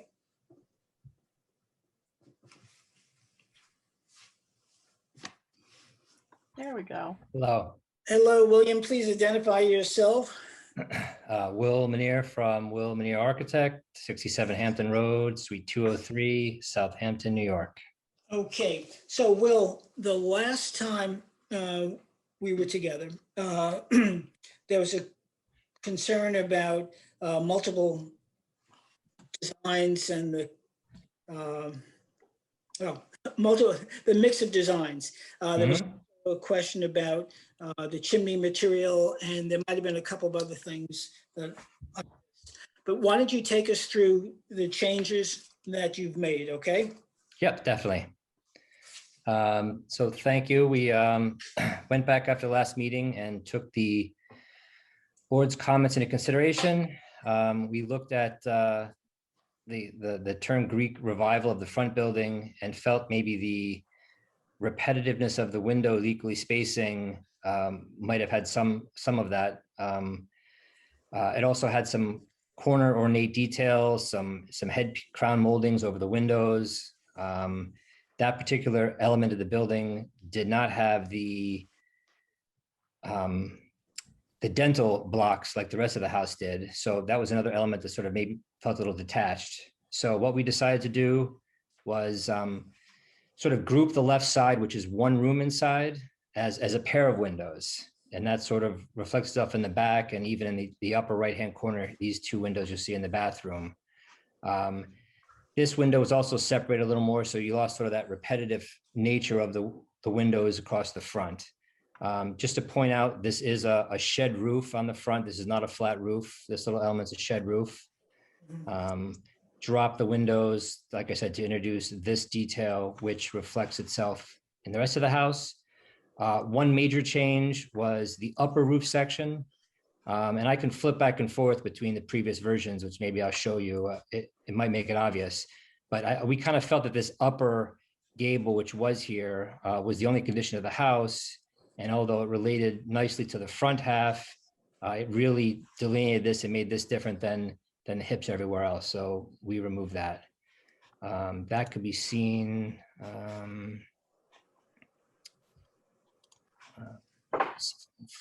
Flip to that for you really quick.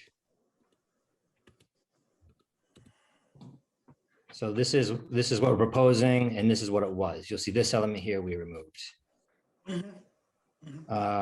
Also, and then introduce the two dormers up above, which sort of match with the rest of the hips in the house. On the left side, we took seriously the light pollution and the oversized stair windows.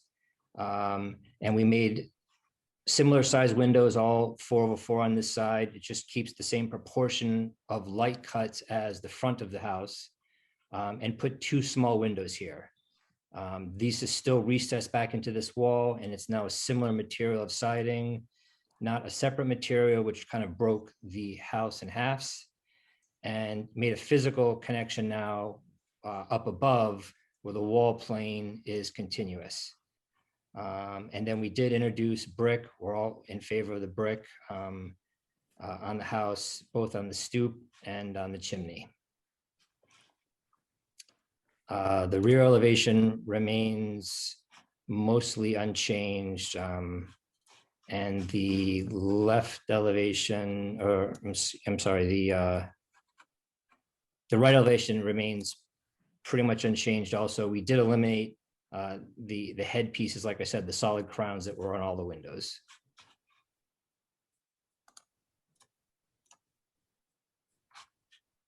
And again, the pool house was the Q, and you'll see there's no headpiece here.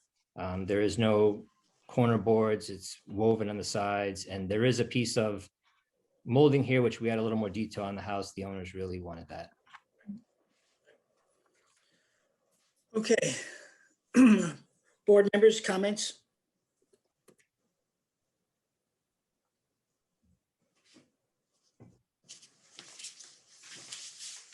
I think it's an improvement from what we saw the last time. I especially appreciate the change of the windows on the side of the house to mitigate some of the light pollution issues.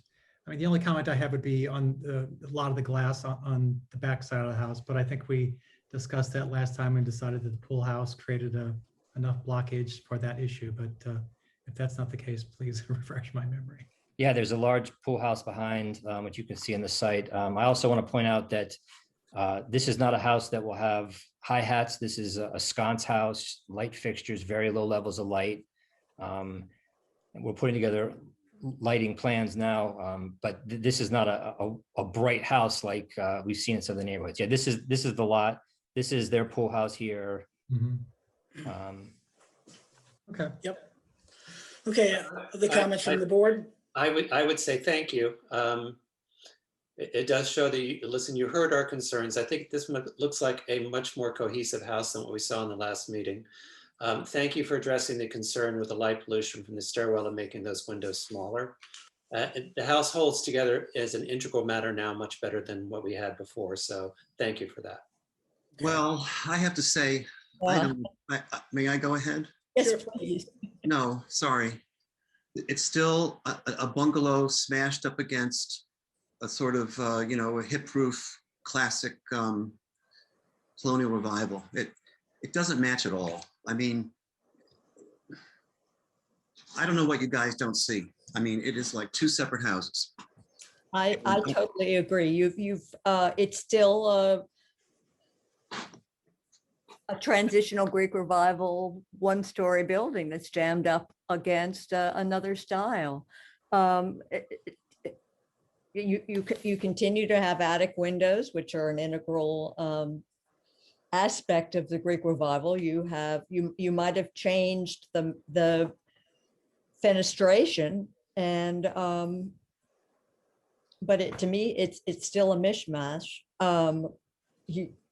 And the other 3/4 of the building is good looking. I don't understand what you're hyping not to here. Exactly. You did a brilliant job on the rear elevation, and you listened to we don't like this the stair hole fenestration, and yet the front remains. You altered it, but you didn't save it. And the garage connection to the house should be looked at. I mean, well, I think it's a little sort of crashes into it. It's not, the massing is not well resolved, I think. I think the west elevation, and we like them to be referred to as west and east and north and south. Yes, yeah. Is also needs work. I think the garage makes you do those weird windows on the second floor. The street view is not. I'm sorry. The street view is jarring and discordant. It's clear that you can design because the rear elevation is successful.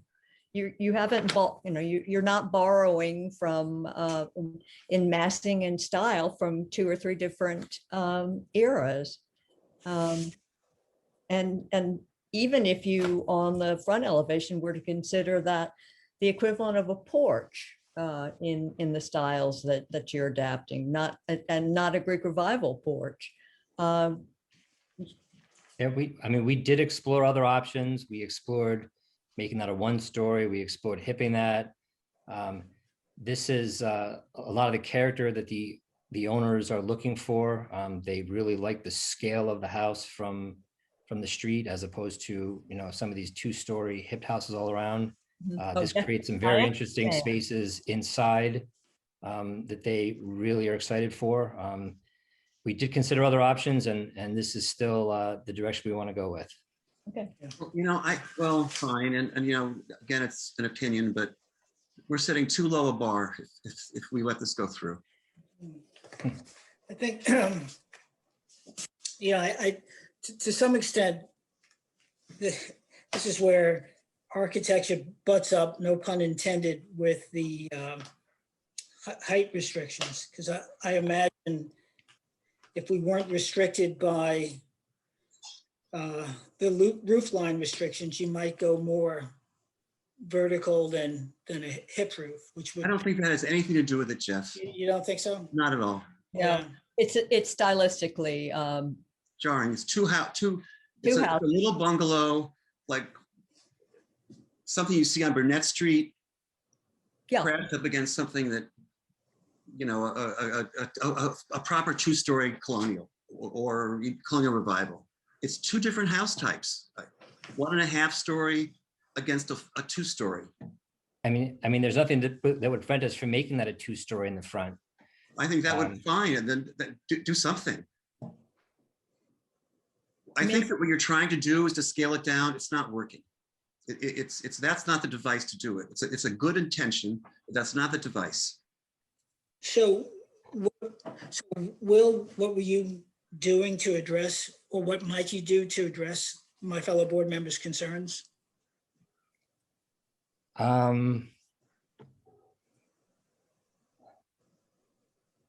mean, there are some restrictions that it's a small area of house, 2,200 No, square the feet. footprint is fine. The bulk is fine. You don't have to change anything except the front roof line. Those are upper story double height spaces. They're not even functional. So which roof line are you talking about? That was sort of important to have a little bit of that open feel inside. The front portion that sticks forward, those little eyebrow windows, those are not rooms. Those are upper portions of rooms below. Correct. And that was sort of important in the feel, the front office and the upper foyer there. Well, then you have to come up with something else to allow that. I mean, this is not working. So those windows, they open up into rooms or just into the ceilings? These windows, this is in the upper foyer. And this is the office of the room. These are upper windows in a 1.5 story office. Oh, okay. Huh. I'm seeing where Peter and Sarah are going on this.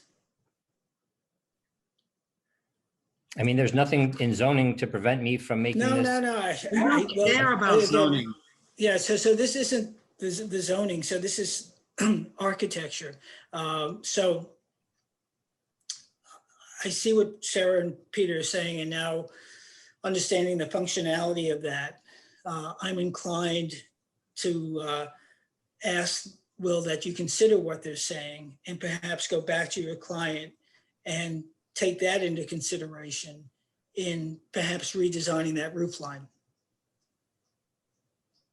I mean, you've made good progress. Jeff, I have a question. Yeah. A hand went up. Am I supposed to bring somebody in? It is Constance Hunter. Right. That's She's my the client. applicant. Okay. Yes, she's welcome to join in. There, okay, she's on her way in.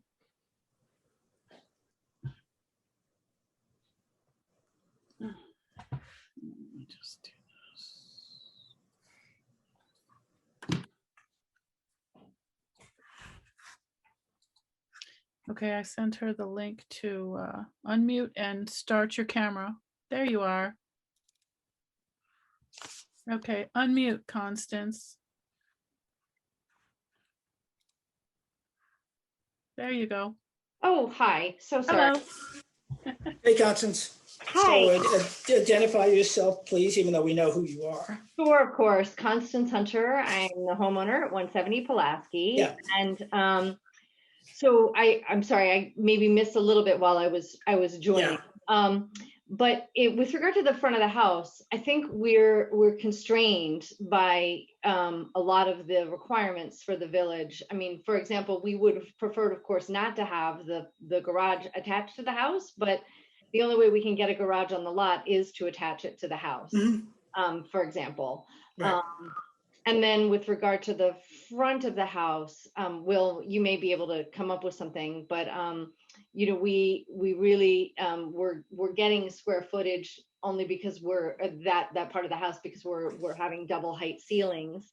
So a little bit of a contrivance with regard to the stipulations from the building department, which has kind of resulted in this house. And so I mean, I'm sure other people have come up against these challenges in the past. So any insights you have on how we might resolve them, we'd be open. Well, I think you're hearing that from Peter and Sarah. So yes, everybody in the village is subject to the zoning laws, and they do place restrictions.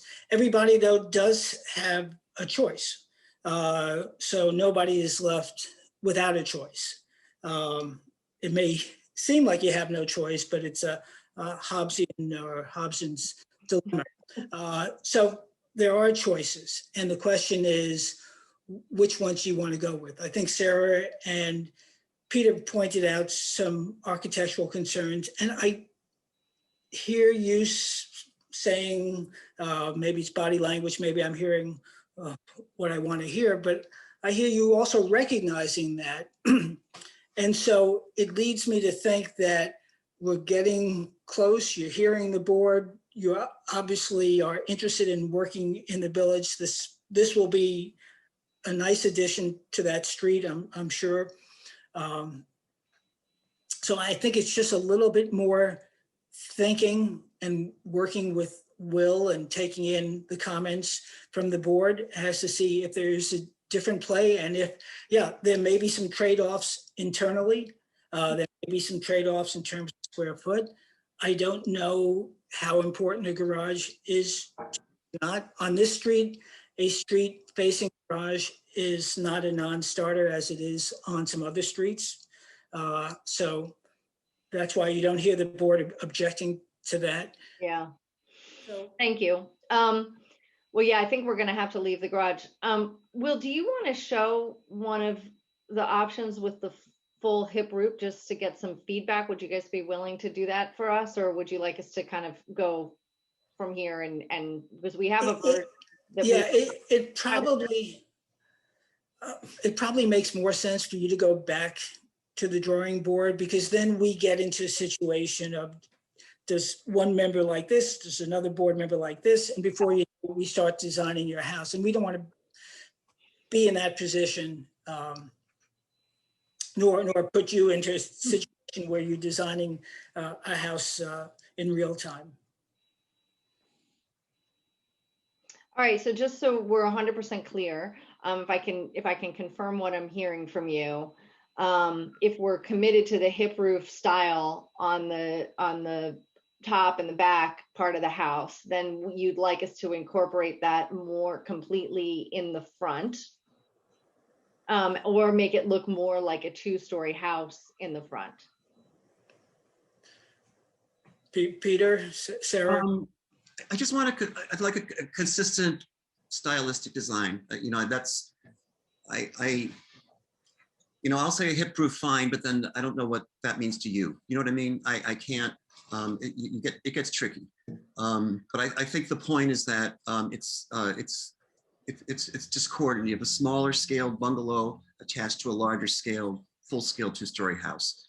And despite, and it's good that you put the details to make them unified, but I think it's still discordant. So I don't want to tell you how to do it. I'm sorry. I mean, I did suggest make it like a porch, but unfortunately we don't have we love that suggestion, but we just don't have the square footage. Yes, you do. I'm not asking you to include the footprint. You're not going to make the house 1 square foot bigger or smaller. You certainly do. You would be eliminating the Greek revival aspects of it and making it a porch rather than a little building that got backed up to the larger. A built-in porch, An enclosed porch, a built-in porch. Constance, can I show them the non-hip version to see what they think of that? I think they don't want options. No, we can't do that. I'm sorry. Sadly, I wish we could. So anyway, I appreciate your listening ear and look forward to seeing what you come back with. And so unless Constance, you or Will want to make further comments or further questions. No, thank you for your time. Thank you. Thank you, Constance. We appreciate it, and you too, Will. So I move that we accept the applicant's request to adjourn to our next meeting. Do I have a second on that? Yes. Okay, all in favor? Aye. Aye. Okay, great. Again, thanks, Constance. I know this is sometimes an arduous process. This is your baby. And so I appreciate your listening ear. Thank you, everyone. And Will too. Thank you. Thanks, Will.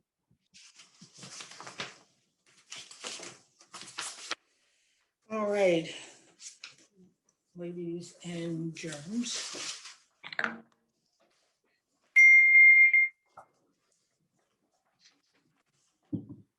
Okay. So the next application, nope, is that of Ring of Fire LLC at 191 Bishop's Lane for a two-story single-family dwelling with attached garage and accessory pool. And in comes Charles Lembo. Okay. Look at that picture. Oh, Wow. we should hook you up with Mark Cirillo. That could be dangerous. Look at that. Where's the what am I video on? The three buttons on. Here, I'll send you a request. There we go. All right, there we go. It's a good thing. My sport of passion is speed skating, and we wear skin suits. So thank goodness that's not my screenshot. It's not a look. So anyway, Chuck, introduce yourself, please. Hi, I'm Chuck Lembo. I'm an architect, 410 West Montauk Highway in Lindenhurst, New York. And again, I've been before this board. I'm just presenting this design today on behalf of the owner and the Right. design. Okay, great. So let me review where we were at the last meeting, Chuck. We had requested, and you were to submit a streetscape, a landscape, and then address issues of light pollution. Pictures were submitted, and it's not ideal in terms of a streetscape, but we perhaps didn't give you the best directions on that. When we look at a streetscape, we prefer that it be three-dimensional and, everything in proportion. But I think the pictures are workable unless my other board members think to the contrary. But we don't have a landscape plan. At least none was submitted in the file. So as such, the file.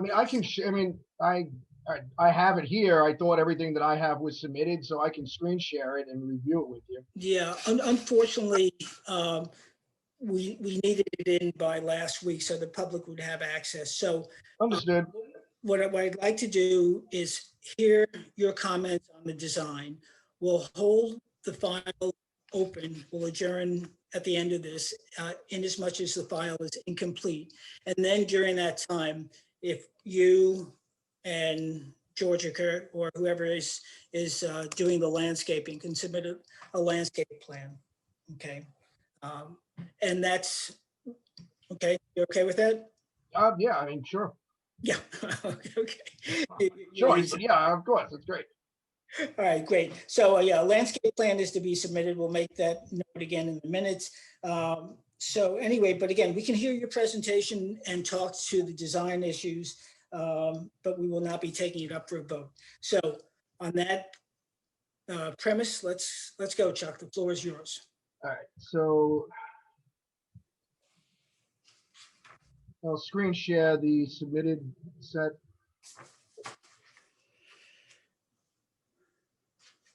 Okay, so can you see the, again, it doesn't show up on my computer now, that it's actually shared. Do you see the? It's shared. Okay, so if you remember from last time, and I'm sure you do because it was quite a bloodbath, the front elevation was very symmetrical. It had two gables that were low that kind of met in the middle, and then there was an intermediate wide gable and then another wide gable at the top. I got comments back that it, looked too much like a commercial building, like it was a church. So I went back and I spoke to the designer, and we massaged a few things in the plan, and we came up with this alternate set of elevations. Now, if we start at the proposed east elevation, which is the front that faces the street, we now have the entry, and then above that, that's like a double height space. So now there's an accented gable over that area. We broke out the symmetrical double low gables. We got rid of both of them, and now we have a larger one-story gable where the garage is in front of the two-story area in the back. Again, they didn't want to bring the whole second floor forward to the first, even with the first look, because they don't want a very blocky look from the street. They wanted to kind of cascade up, which is what we're still trying to do here, but we changed the facade. Moving around to the left of the house, which is the south elevation. The south elevation previously was, a lot more disjointed. The second floor of this didn't really line up with the first. There was a large overhang from this hip roof, which really didn't relate to anything. So what we've done is we've consolidated this portion of the elevation and put a hip roof on it. This area of the office has its own gable, and then they've been connected with just a small eyebrow that goes across. Moving on to the rear elevation, which is the west. This elevation really did not change. There's this flat roofed porch, open porch area. There's a larger gable here that emulates the one on the second floor. Again, we step down and the first floor comes towards you. And then there's a small piece here which just pushes out about another 2 feet to help break up this facade, and then that has its own roof.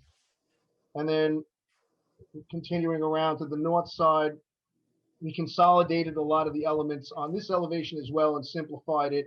We got rid of, there was some smaller dormers over here. There was another piece over here that this was pushed back and it looked like a hat on top of the house. We tried to pull that forward and just try to make this elevation a lot more simple. That was one of the big complaints everybody had last presentation, that the north and the south elevations were too busy. So we just tried to simplify them.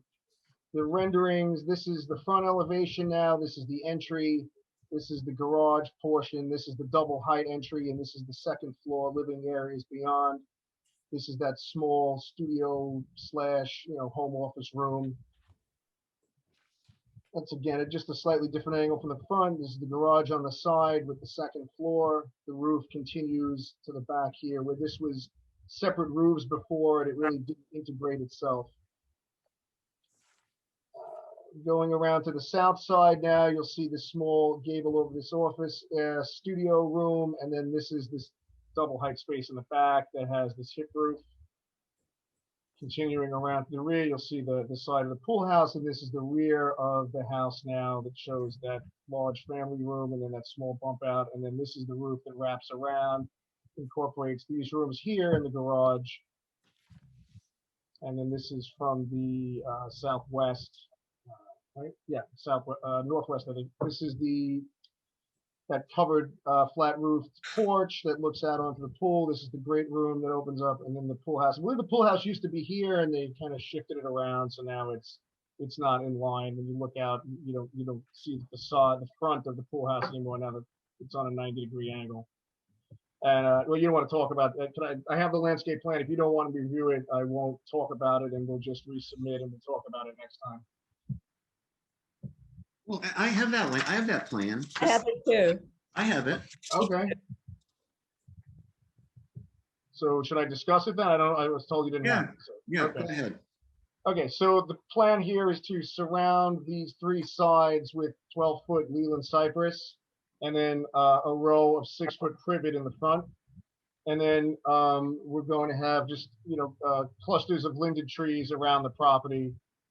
So the idea is to, try to block off. I know the neighbor over here was concerned about light pollution. I know that's a big concern. So the idea is to block all that with 12-foot Leland cypresses on both sides. I don't believe this house down here is new. I don't believe it's sold yet.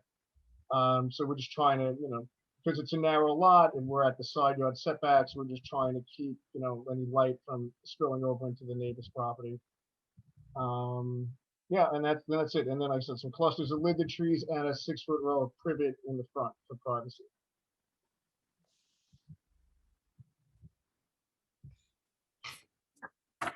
So, okay, I see. So that was submitted with the plans that came in on the 6th. Okay, good. All right. It's the last week. Yeah, it was in my packet. I have them, Jeff. You do, yeah, okay, and I see that as well. Okay. Good. Comments from the board? Have any of the materials changed? Nothing's listed on the plan. No, I think they got turned off. It was a CAD thing when he plotted the PDF. The materials have not changed. It's the exterior are cedar shingles, white siding, wood shingles, white windows, a natural cedar roof, and then just that one area in the front, I believe, is a board and batten just to help accentuate the entry, this portion here. Everything else, those are the same materials that were presented last time, and we're not proposing they be changed. Okay, with the only other comments I have, I mean, it's a vast improvement over the last design. Are that wall of windows on the south side? I just think that is, keep going.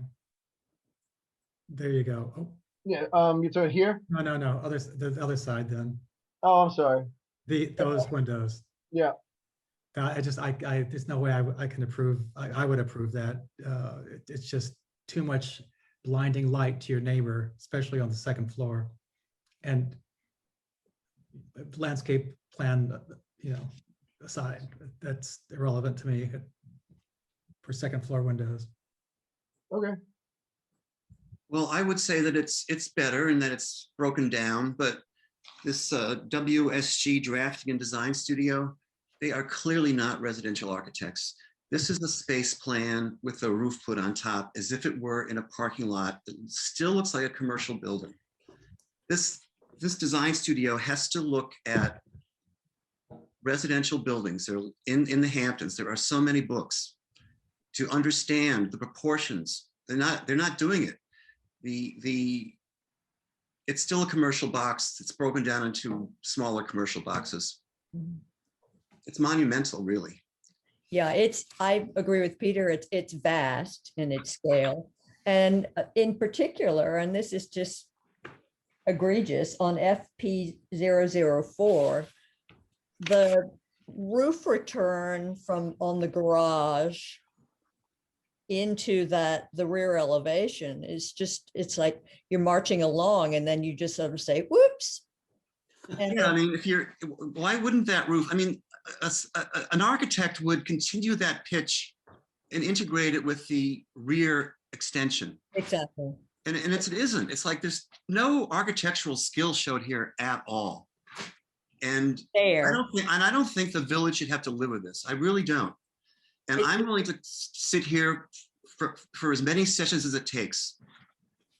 We lose a few weeks, a few months now, but this is going to be here for 100 years. It is an iterative process. I don't think it will take 100 years. And no, I'm saying the building will be there 100 years. Right. And yes, it is an iterative process, and I am willing to be here month after month to iterate and reiterate. That's what I'm saying. And Chuck is an architect. Chuck is not the designer. He's not the designer. He's just a Chuck is an architect. The guy who gets beat up. Well, let's not get into finger pointing, name calling, whatever. So there is. I'm not calling names. I understand. I'm assessing skill. Right. Okay. This is what we do. No, I would say we're assessing design and not the particular skill set of the architect. So I would say that the width versus height scale that faces the street often looks commercial. Yes. I think you've obscured the front door by far too many big heavy columns. You can't even find the front door. And from these elevations, this looks like a storage shed instead of part of the house sitting over the front door. Strangely, the elevation that you call FP 002 would look better facing the street than the street siding facade you have, because it at least looks a little more residential in its proportions. It does not conform or sit harmoniously with even the pictures that you guys sent in for us to consider. So I think the fenestration facing the street is odd. I think you've got 3 small windows. I think you've got a big mass of siding where that garage is, but it's uninteresting. And you literally can't find the front door because the columns are in the way. So I really think it needs a rethink as a residential structure versus a structure that looks like a commercial structure in a residential district. Yeah, I agree. I've always found those small windows in the front facade a bit curious. Strangely, I think the change in materials for that box that's over the front door highlights it even worse, but I don't understand why it just sits there as a free-form object that way. And are those windows off center on that portion, or is it just my? They're not supposed to be. They're supposed to be centered. So it sounds like you got some work to do. But yeah, I mean, yeah, My issue is that, and again, this is not my design. My issue is that, my clients like it. And so, there's no rule book here, this is all subjective. So No, I have to no. repeatedly go back and tell my clients that the board hates it and they can't have the house they want. So, I'm trying to blend what you guys tell me with what the client wants. I'm not able to just, ignore the client. There's a homeowner here and they have wishes and desires, Is your client the same person that built the house to the left? The builder is it, but the house to the left is a spec house. This house has an actual client who plans on living in. Yeah. And they want it to be, some semblance of what they like it to look like, So, Right. So Chuck, I would suggest that your client and the builder knows very well the code in the village, and it's a matter of judgment based on things having to do with harmony with the neighborhood, scale, massing. I'm just looking for the code in front of me, but I suggest that your client read the village code section 116-32 and 33. And that will explain. I'm sorry, can you repeat that? There were two people talking. What's the code section? Okay, so it's code 116. And it goes from like 30 to 35, but the relevant portions are, I think, 32 and 33, which lay out the board's duties. And Focus on 33. 33, thank you. No, but when the board as a whole suggests that it has to act in harmony with what's in the neighborhood and follow precedent and that sort of thing, the house to the left, the spec house, I mean, couldn't be more opposite in design, into implementation than the house to the right. The house to the right is like a gambrel roof rolling in with a couple of shed dormers on it.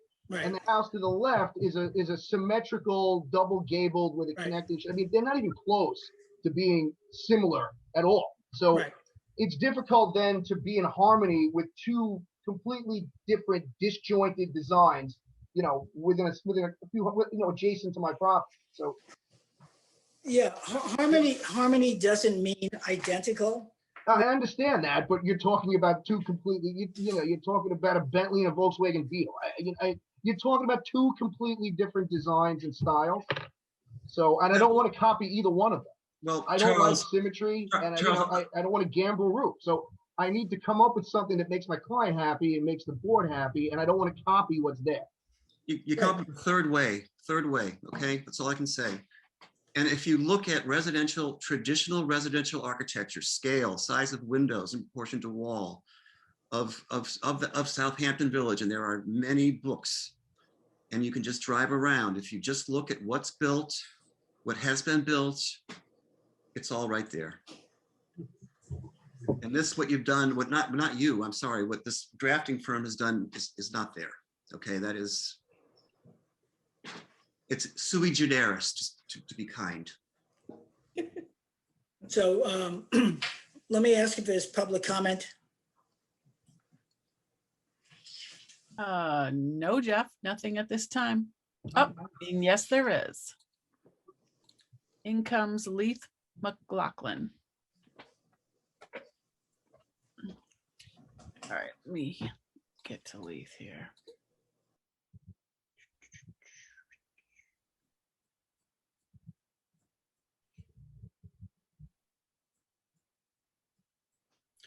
I don't know why I'm not seeing him. It's going to be Francis Genovese, I think. Is that? I don't know what happened to them. I just sent them in and I don't see them at all. Well, this does happen once in a while. Okay, so if anybody has anything to say, please raise your hand. Otherwise, we will be moving on. Jeffrey? I have with me Mike from Georgica, is the builder for the property next door. He'd like to speak. Is that all right? Is he representing the public, or he's the builder and representing the applicant? No, I'm the public. I assume he's the applicant. Well, I'm the public. he'd like to speak as the public. I guess he You does. can't. This is Michael I own White. the house next door, Jeff. It has nothing. I know, but you're the builder on this. No, I'm not. I haven't gotten the job. I sold them a lot. I'm not. Michael, Chuck just said you're the builder. I am not the builder. I don't have a contract. Who's building the house? Is it Georgica? I don't know who's building it. Oh, come on. All right, gentlemen, I'm not going to down this avenue. Chuck, there's enough to be said. I'm not allowed to talk. You're allowed to talk, but you have to be honest in terms of who you're representing. I'm just going to state the facts, and you could do what you want with them. No, you have to tell us who you're representing. Michael, you're the builder. So I'm not the builder. You have a vested interest in this property. Michael, either Jeff, do you know something I don't know? Or Alice, I'm not going to look for you. Michael, you're the builder. I'm not the builder. I'm not the builder. I don't have a job building this house. As a member of the public, he would have had to register and go through the process, which he did not do. Therefore, I don't think he's actually an approved speaker. So, whoa. That's illegal right there. Yeah, you have to let him speak. If he owns the neighboring property, you have to let him speak. Yeah. Okay. Then speak as the public, but we know you're the builder as well. So. All right. I'm not, actually, Jeff, I'm not the builder, okay? I'm not the builder. I haven't gotten the job. We don't even have building plans, so I don't know how I could even bid on the job. We don't even know if the job's going to go through because building materials have tripled. So who knows? What's your commentary about the property? Yeah. Go ahead. Can you Michael. identify yourself and give your address, please? I'm the owner at 185 Bishop's Lane. And your name? Michael White. So anyway, I understand what you're saying about the house. I do think it does. I don't know if it's commercial. I just think it's very suburban looking. I agree with you. I don't know if it's really a commercial look. I think it's more of a, a suburban, regular house that maybe doesn't belong in the village. But there's also other things there too. Like you don't want all of a sudden black windows. Is that true now? Why is he on his front ahead of you? Is that true? Is that something that should come out of the design, or is there problems with AZAC now? Is that something that's new, or I don't even know how you would design a house with some of the people on this board. Yeah, what is your commentary about the current plan? It's under consideration. How do you move forward from this when there is no design guidelines? You have houses. You're saying I've built probably as many houses in the village as anybody, and I don't know what is the design character that you're talking about. So, Michael, Alice said you could speak as the public. Okay, you're speaking as a builder in everything you just said. Jeff, I can speak however Listen to I me, want, okay? Michael, you and I have a long history. A lot of it is good. But if you're going to make a comment about this structure, do so about the design, not about the functioning of the board and what it can or cannot do. I'm trying to get, Jeff, I'm trying to get guidance. If you have a particular issue about the design and the comments that the board made have to do with it having a commercial appearance and the balance and the fenestration, fine. But we're not going to get into an argument about what the board can and cannot do.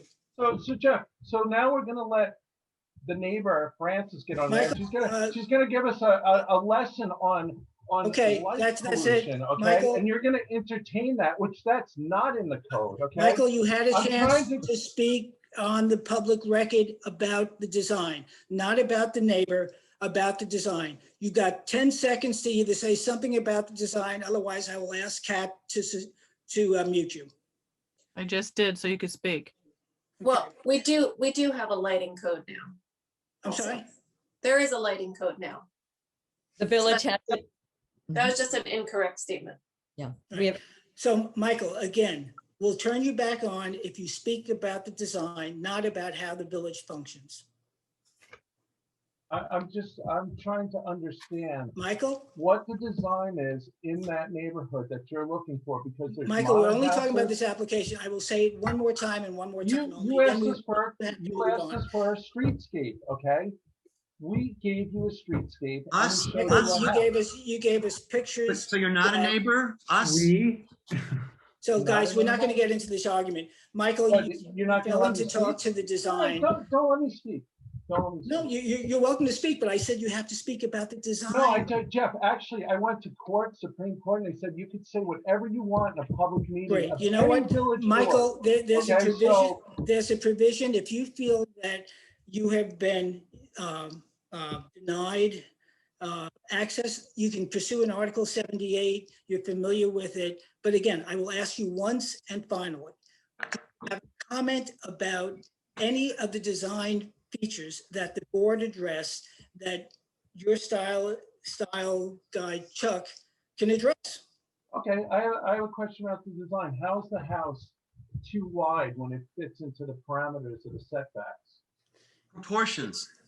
Proportions. Yeah. So The pitch that's- of the roof to the width of the house, the height of the eave to the width of the house. But you're saying I should make, Pitch, should I width, make the house proportion. narrower? No, not at all. You can Okay. lower the eave. There are so many ways to do it. So many ways. You just have to look at houses around the village and you will find the answer. Well, the issue is Everyone that- else does. Everyone else comes before us and they get approved. So it's not that hard. Mm-hmm. Okay, Jeff, I've had this woman waiting to speak. Right. Is it her turn? Okay. So Michael, so you've heard a response to your question in terms of the design. And so let's hear from somebody else in the public, okay? Thanks, Michael. Thank you. Okay, Leith McLaughlin, you have the floor. It's not you. Hello. Hi. Hi, I'm using Leith McLaughlin's computer. There's been a little bit of a mishap here. Okay, what is your name? My name is Frances Genovese and I've registered to speak at this meeting. Okay, I don't know if I spelled your name right, but take a look right now. Where would I see it? Yes, you did, except Frances is with an E. Okay. Okay, I'd like to suggest to the board that looking at books and looking at other houses in the village could have been accomplished by a decent streetscape. Instead, what was presented to you were 3 houses, one of which is Mr. White, Georgica Builders house at 185. The other is a little snapshot of the Ponds condominium, which wraps around the property on 3 sides. I want to ask the board, did any of you receive the email that I sent you? Yes. You did. Yes. So, yeah, and it's in the file. okay, is it in the file, but have you referred to it? Because for openers, if you look at what was omitted from the streetscape so-called that was submitted here, what was omitted were 8 to 12 houses surrounding the property, which could have answered many of the questions and many of the concerns here. Let's start with directly across the street on the eastern side of the property. Between Center Street and Bernadine Street, there are 2 houses. Both of those houses face their respective streets.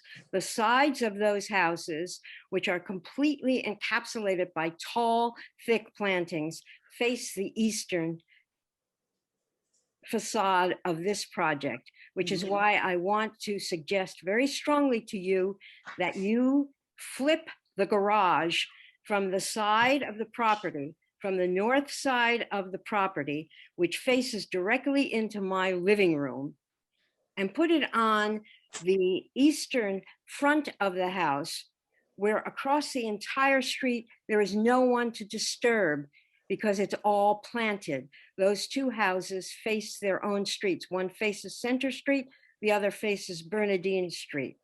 So I'm requesting that this garage be flipped, or that you flip it to the other side of the property. Have it abut the other Georgica Michael White house. Because what I'm dealing with here, which landscaping, which is essential, but not at all sufficient, I'm dealing on the north side with a road that lines my property now because of the Ponds condominium. And I'll be dealing with a second road if you allow that garage. So I will be squeezed between two roadways, which plantings, certainly from the experience on the northern side, do not work. So I'm between two roads. That can be corrected by putting the garage on the front of the house. There are about 40 examples of garages on the front of the house in this part of the village. That's the first thing I'd like you to consider. The landscaping plan has to be much more specific than the kind of a lacy edge that's done around the site plan. It's meaningless. And also there's nothing that bonds these people to putting in plantings once you give them their approval, to putting in plantings that live, that is. There is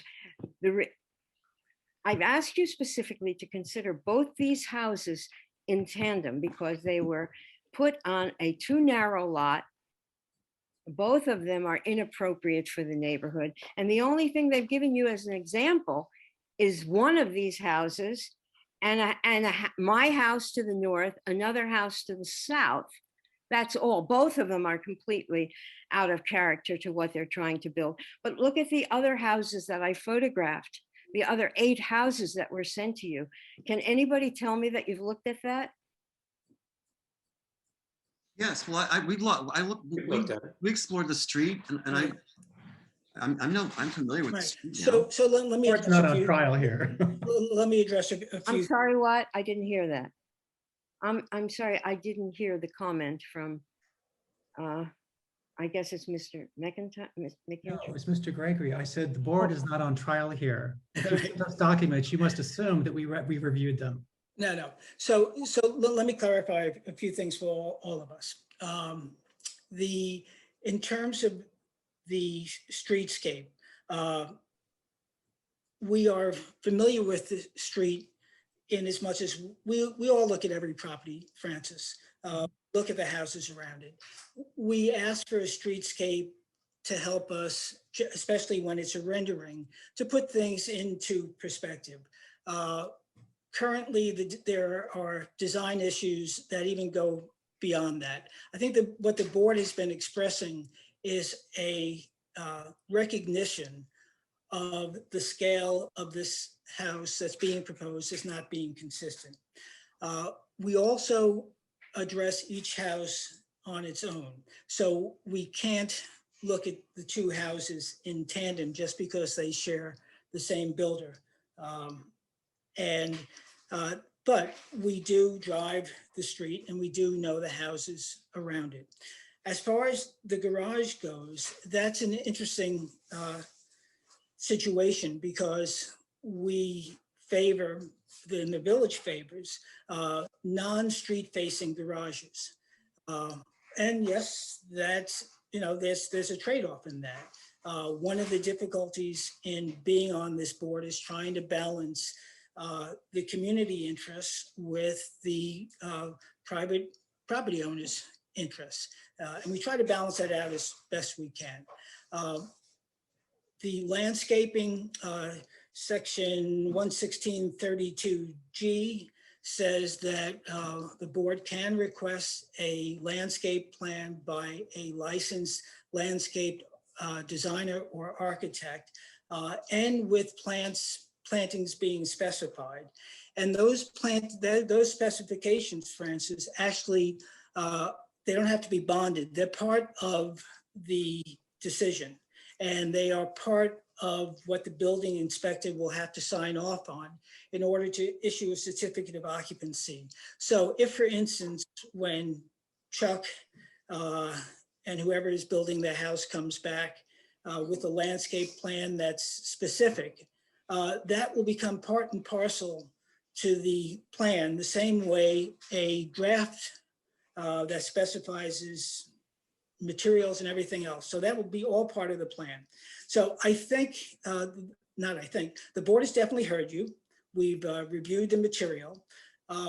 Chuck, I hope you've heard the board's comments. You've heard the public. And so unless you want us to vote on the application now, which I don't, Thank you. Well, didn't you say that the file was incomplete right now?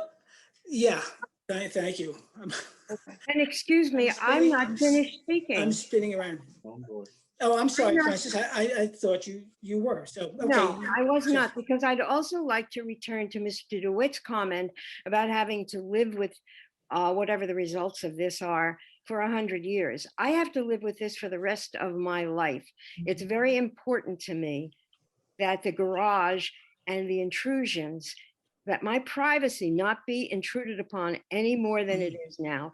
And I know the code about the landscape plan. I know how thick and specific it can be on paper. What I was addressing was going forward from that, not what was approved in the building plan, but going forward from that, there is no guarantee of, and not even any plan of maintenance of this, of this landscaping.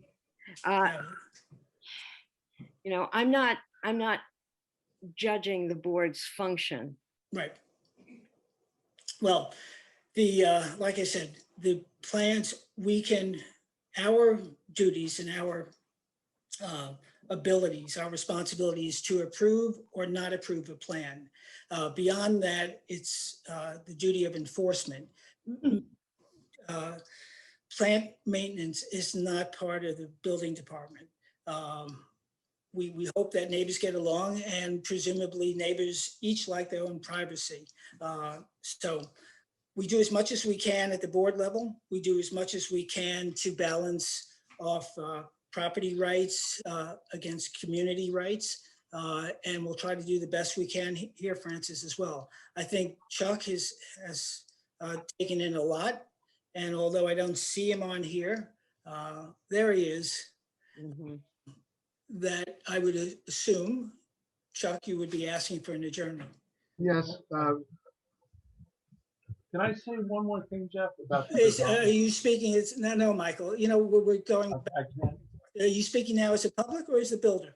Still public. You're still the public. Okay, you got 1 minute. Okay. Just the history of the property. The property behind this was a sand pit, which is obviously Bishop's Pond. The property that's being built on was an animal hospital, which was a disaster.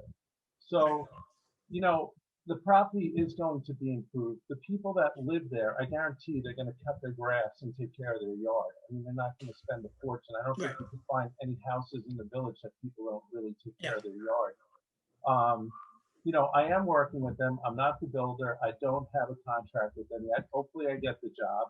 I'm going to go back to them and I'm going to express to what you said to them. All right, good. And they're very nice people. They're not, you know, if that's the case, they'll change what they have to change. Okay. But the one thing I think that they're not going to change is the garage. I don't think they're going to put the garage in the front of the house. Let's see what Chuck and the designer that you're not involved with comes back with, and we'll take it from there. So Chuck, are you asking for an adjournment? Yes, please. Okay, so I move that we accept the applicant's request to adjourn until our next meeting. Do I have a second on that? Second. All in favor? Aye. Okay, good. Thank you, everyone. Sometimes these things get a little hairy, but we'll out with a product. Fine. Thank you all. See you soon. Yeah, Bye. 2 weeks, Chuck. All right, thanks. All right, folks, let's continue on. Let me just get my files in order and my voice back. Hold on a second. All right. Okay. So, whoop, hold on a second, folks. Okay. There we go. So we are going to move on to driveway gates. And we have 6 applications, one of which, the first one, DMDC, has requested an adjournment until May 24th. So I move that we accept the applicant's request to adjourn. I'll get back on screen in a second. Do I Second, have a second on that? second. Okay, all in favor? Aye. Aye, okay, great. So in driveway gates, I think it's important for the folks who've been so patient to be on for so long that you recognize that driveway gates fall under the same set of criteria as does any structure. So the board, in line with the chapter and verse that we spoke about earlier, looks at things related to the style, the materials, the mass, the line, the color, the detail, placement upon the property. So just be cognizant of that as we go through this. We'll also be looking at asking questions about dimensions, design, transparency, material, columns, lighting, and mechanisms. So let's move on to the first, it's the second agenda item, but it's the first real person, and that is of 133 Captain's Neck Lane at 133 Captain's Neck Lane. Okay. There we go. Melissa Rivas.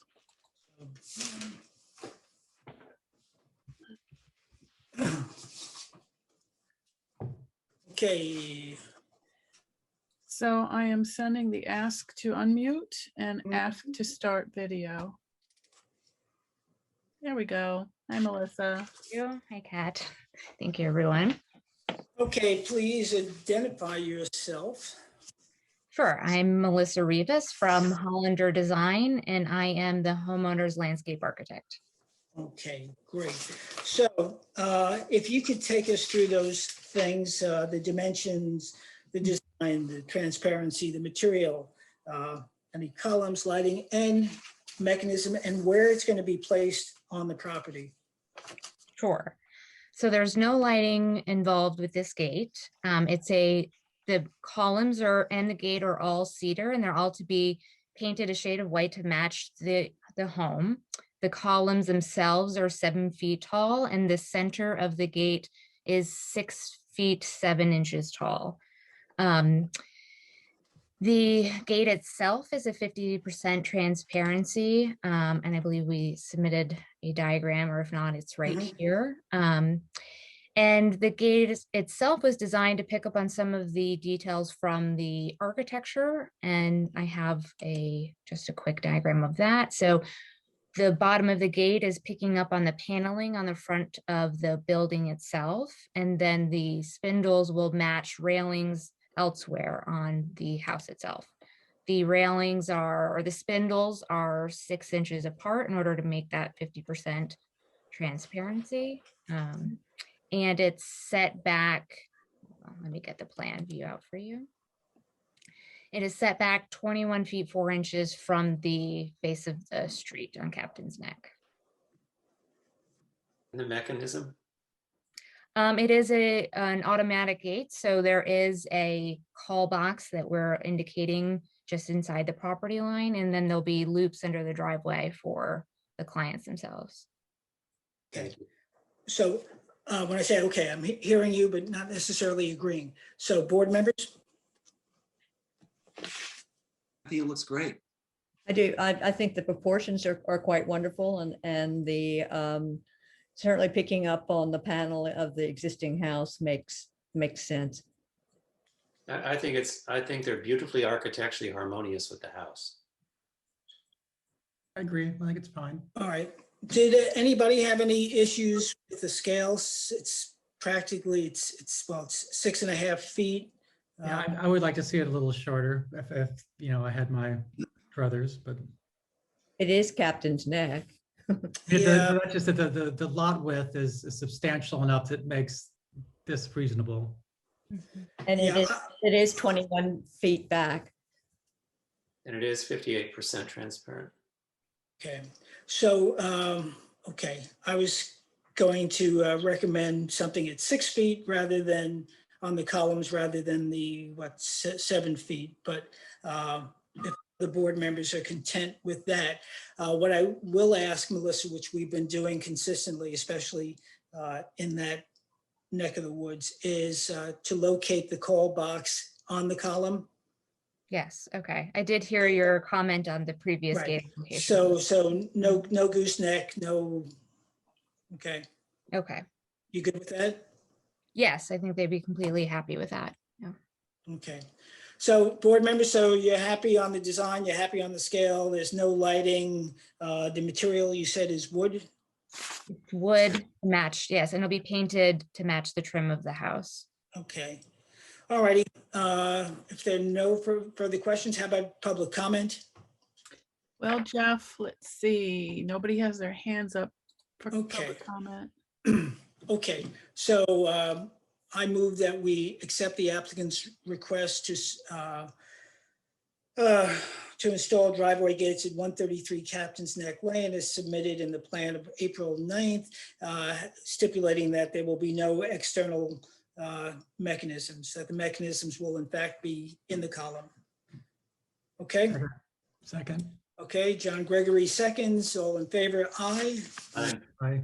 You object? Okay, Melissa, you are good to go once you get the building permit. Okay. Great. Thanks, Melissa. All right, thank you, everyone. All right.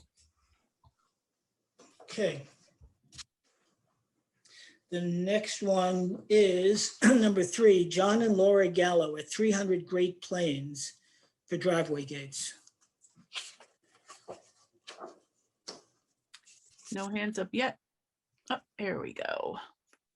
Stacy Petzel and John Gallo coming in.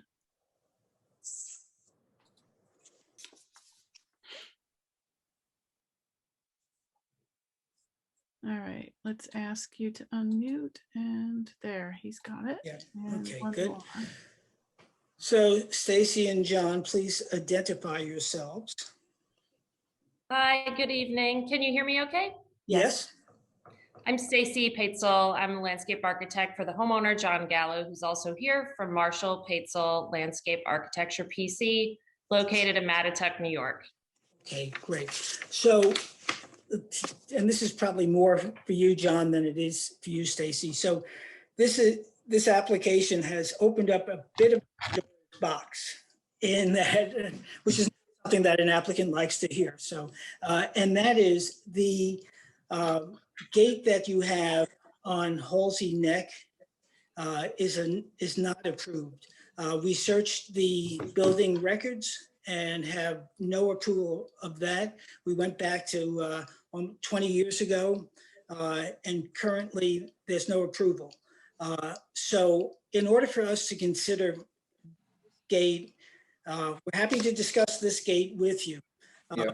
We really need an application for both gates on that property. And as you might have heard, we look for transparency, and that's going to be problematic surely on the one on Halsey Neck, which is solid. And it looks like the one you're putting before us is largely solid. And, you know, perhaps unfortunately, you referenced that which was there and thinking Stacy's designing something of a lesser scale. But unfortunately, that which you relied on is illegal, or at least was built without proper approval. So I don't know, Alice, do you want to add anything to that, or you don't have to? Well, I would just, so hi, it's John Gallo. Yes, John. So I bought the house in 2005, and those gates were already there. I've never touched them or done anything to them. Yeah. So that predates, that actually the gates predate me. Yeah, it's through surely no fault of Stacy's, and John, it's through no fault of yours either. It's an unfortunate reality that it's an unapproved structure. So we would look for that to be submitted. But let's talk right now about the gates before us, because that will give you some indication as to what you might want to do on the existing gate. Okay. Sure. So yeah, I can share my screen if you'd like. I will just add Sure. before, I did speak with John earlier today and was at least happy to hear that that gate had been there for a really long time. This was the first we heard this afternoon from from Charlie of HPS, who's been helping us with construction, that this gate was not indeed approved by anyone. We've done some other work that didn't have to come before the ARB. John recently built a pool house. There were inspectors on the site. They got a certificate of occupancy. So, you know, we're really shocked, I think, to find out that this gate was not approved. Obviously, we know it doesn't meet today's code, but we did look at that gate, assuming it was legally pre-existing, and use some of its design elements to try to cohesively tie the site together. The other reason that we came before you with the design that we have, you know, we knew that the village liked more transparent gates, and John kind of took a look around his neighborhood and said, well, there's gates all around me that are much more solid, and a lot of them look pretty new. So I said, well, what does it hurt to come before the board and just ask? He does live on a really, really busy corner of a very, you know, one of the busier parts of the village. And he's on a smaller than typical lot. So it is a bit constrained. If you'd like, I can share my screen. I know you do already have the drawings, but it might help us to all be on the same page. Yep. So let's see, I've asked to share screen. Yes, and it's good for the public too. Great. So can everyone see this drawing? No, nope, you're not sharing. Oh, okay. I did hit share screen. Sorry about that.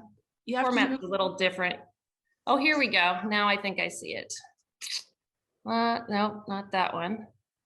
Sorry. It's coming up now. There we go. That's not the one though. Hold on. Let me try again. Where did it go? Here we go. This is what I'm trying to share. There we go. Can everyone see this one? Yes. Okay, so just to give you a little context, here again is Mr. Gallo's property. It's on the corner of Halsey Neck Lane and Great Plains Road. Halsey Neck Lane is where this existing driveway gate that just came up to us today is located. And to the left here was the gate that that we were coming before you with tonight. I think this was one of the gates in John's neighborhood that sort of inspired. This was what he liked. He came to us and said, I really like this gate that one of my nearby neighbors has. It's a pretty new gate. I have no idea what kind of process they went through or when they did this. Don't want to dwell on that, but you know, I said, okay, well, take Likely it wasn't approved either. It's possible it may not have been. Right. So I don't know, but that, you know, there were several examples in the neighborhood of gates that were a little bit more solid. And again, because we had this one, because John's on such a busy street and has a smaller lot, I told him, I said, yeah, let's go before the board, present this idea and see what they have to say. We were proposing a white painted gate, similar, not with these two side panels, but just a simple wood post, no lighting, all mechanisms and hydraulics would be hidden. We were proposing a separate standalone keypad, but based on your other decisions, I think we'd be happy to put a keypad on the column. Right. Would you, is that enough information to get some? Well, feedback? you know, I think, well, we would ask for the materials, dimensions, the materials, but we have such a fundamental issue with the transparency. Yes. I think I can speak for the board in this case, that it would not get the 3 votes necessary. So let me share with you a little bit, and for the others who might be listening, who have applications coming in the next few minutes, is that we're trying to create an open environment as opposed to a cloistered community. Over the years, the village has become a hedge community. It's becoming a gated community, literally by gates. And so we like to, as much as possible, to create a sense of openness, both in terms of the space, but also in terms of the spirit of the village, and recognizing the balance between community wishes and property owners' rights.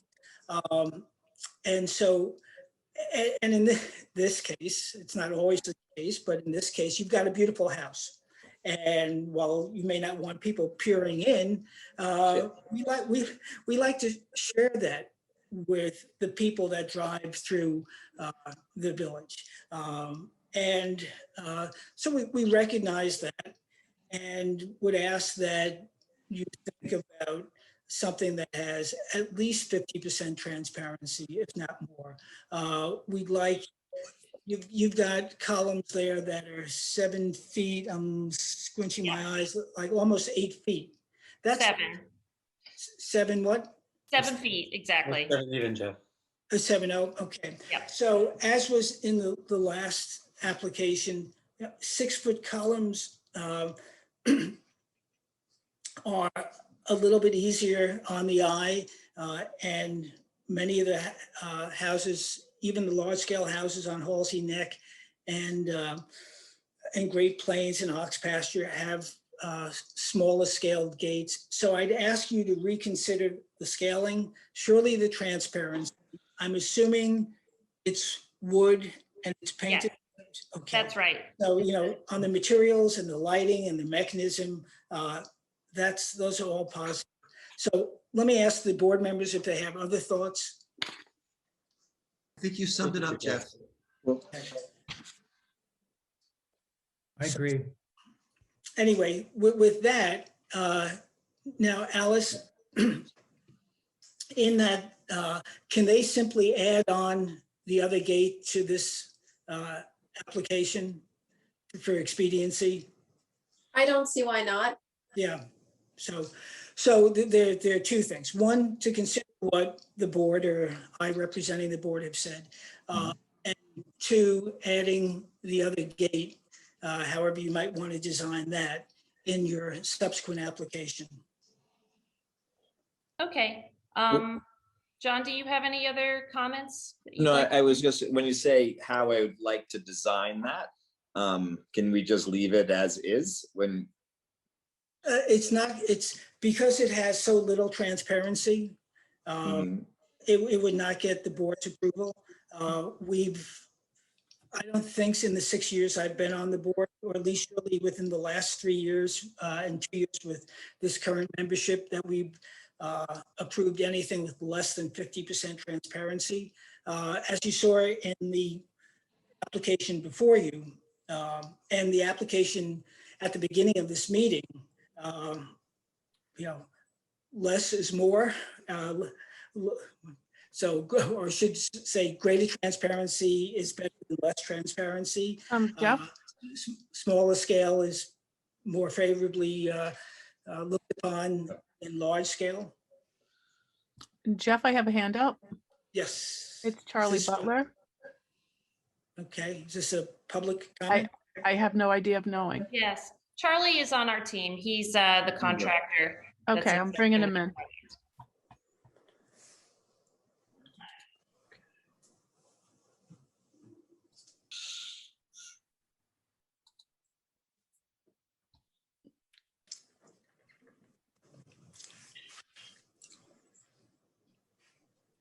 Good evening, board. Hello, Charlie. Please identify yourself. I'm Charlie Butler. I'm the property manager for the Gallows. Okay. So the gate, the existing gate on Halsey Neck, Yes, that Charlie. one is not an automated gate. Mhm. If we had to replace the gate, does it have to be automated, or can we leave it as a manual gate? No, the mechanism is totally yours, other than the, as I said, we are looking not to have external mechanisms. But surely if it's mechanical, that's fine. And other than that, you know, any gate has to meet whatever fire. If it's an automatic gate, it has certain fire code provisions that have to be adhered to. I do have a question about the existing gate as well. I mean, if we do find that this gate was installed and predates any of the open space codes, you know, I'm sure I speak for Mr. Gallo in that he would really like to maintain that existing gate. And we would be happy to, I think, give you a more open space plan for the new proposed gate. But this gate, you know, has been here for a really, really long time on this very busy road. Yeah. You would have to present evidence of that, and it wouldn't be a for the Yeah, I can tell you that the zoning laws are date to the 80s. And by your own statement, this is newer than that. So, and in fact, I looked at the plan dating back to 1999, and there weren't any gates there. So this is well after the zoning code. And each property stands on its own. But you're welcome to propose whatever you want to propose, and then we'll take it from there. So on those gates, so which, you know, obviously probably the house was built in 2001. So I think, you know, when I bought it in 2005, so like, I'm guessing it was probably, they were put up somewhere in there. You know, the house there is very close to Halsey Neck. It's a very short driveway, and my kids play in that area. And so I really would like to try to keep, you know, as you said, people from peering in or, you know, being so close to the street where my kids are. And so will the board give any consideration to that, or the proximity to the house, et cetera? Look, we're humans. Some of us are parents, and we sometimes want to keep creatures in. Sometimes we want to keep creatures out, no matter how many legs they have. At the end of the day, John, our purview has to do with architecture and design, less about the functionality. There are other people that have the same concerns. There are streets that are far busier than Halsey Neck. You know, anyway, so as a politician once said, I feel your pain, but at the same time, our view is, and our duties are just restricted to architectural design. So I know you've had a really long night, but I do have one thought that I feel to you on architecture. You know, I know you mentioned the house is beautiful. It is. I think from that front gate, you know, that would be something worth peering in at. But if you do, you know, have us put in a 50% open gate, you're going to be staring at a garage and cars. So I'm not actually sure that an open gate. Have you been listening to this entire conversation? Yeah, I think she has, but it's also about the spirit of the community. So let's do this. I think, like you said, it's been a long night. You've heard plenty. I appreciate you listening. Since we have to go back to the drawing board on this new application, I'm going to move that we adjourn so that you can resubmit with the non-conforming or non-approved gate, as well as whatever redesign you want to make on this and the existing gate. So do I have a second on that? Second. Okay, Peter, thank you. All in favor? Aye. Okay, thank you, Stacey. Thank you. Thank you, John. Thank you, Thank Charlie.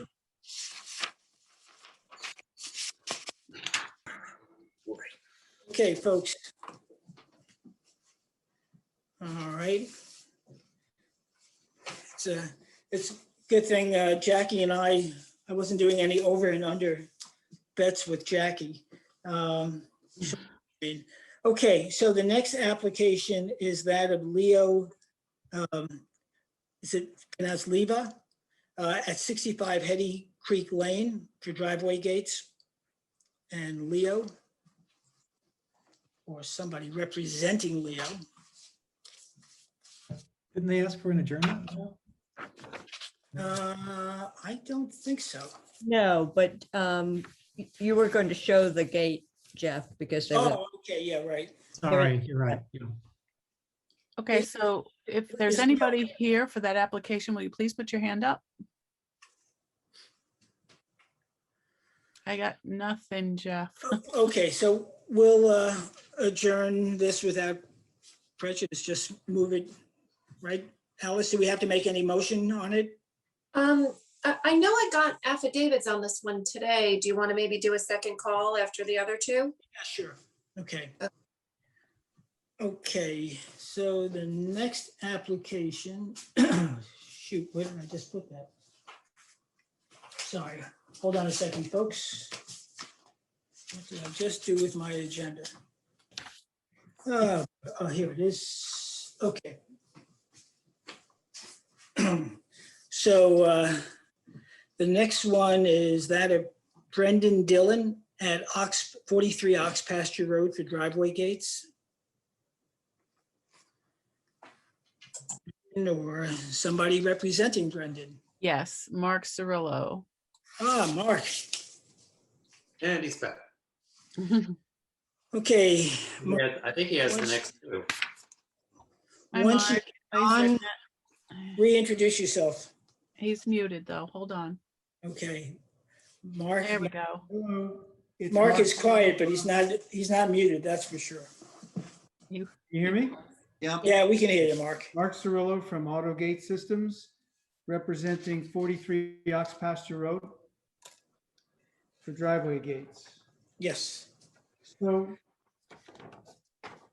this is the driveway as it is now. So it's approximately 400 feet to the left turn to the house. Yep.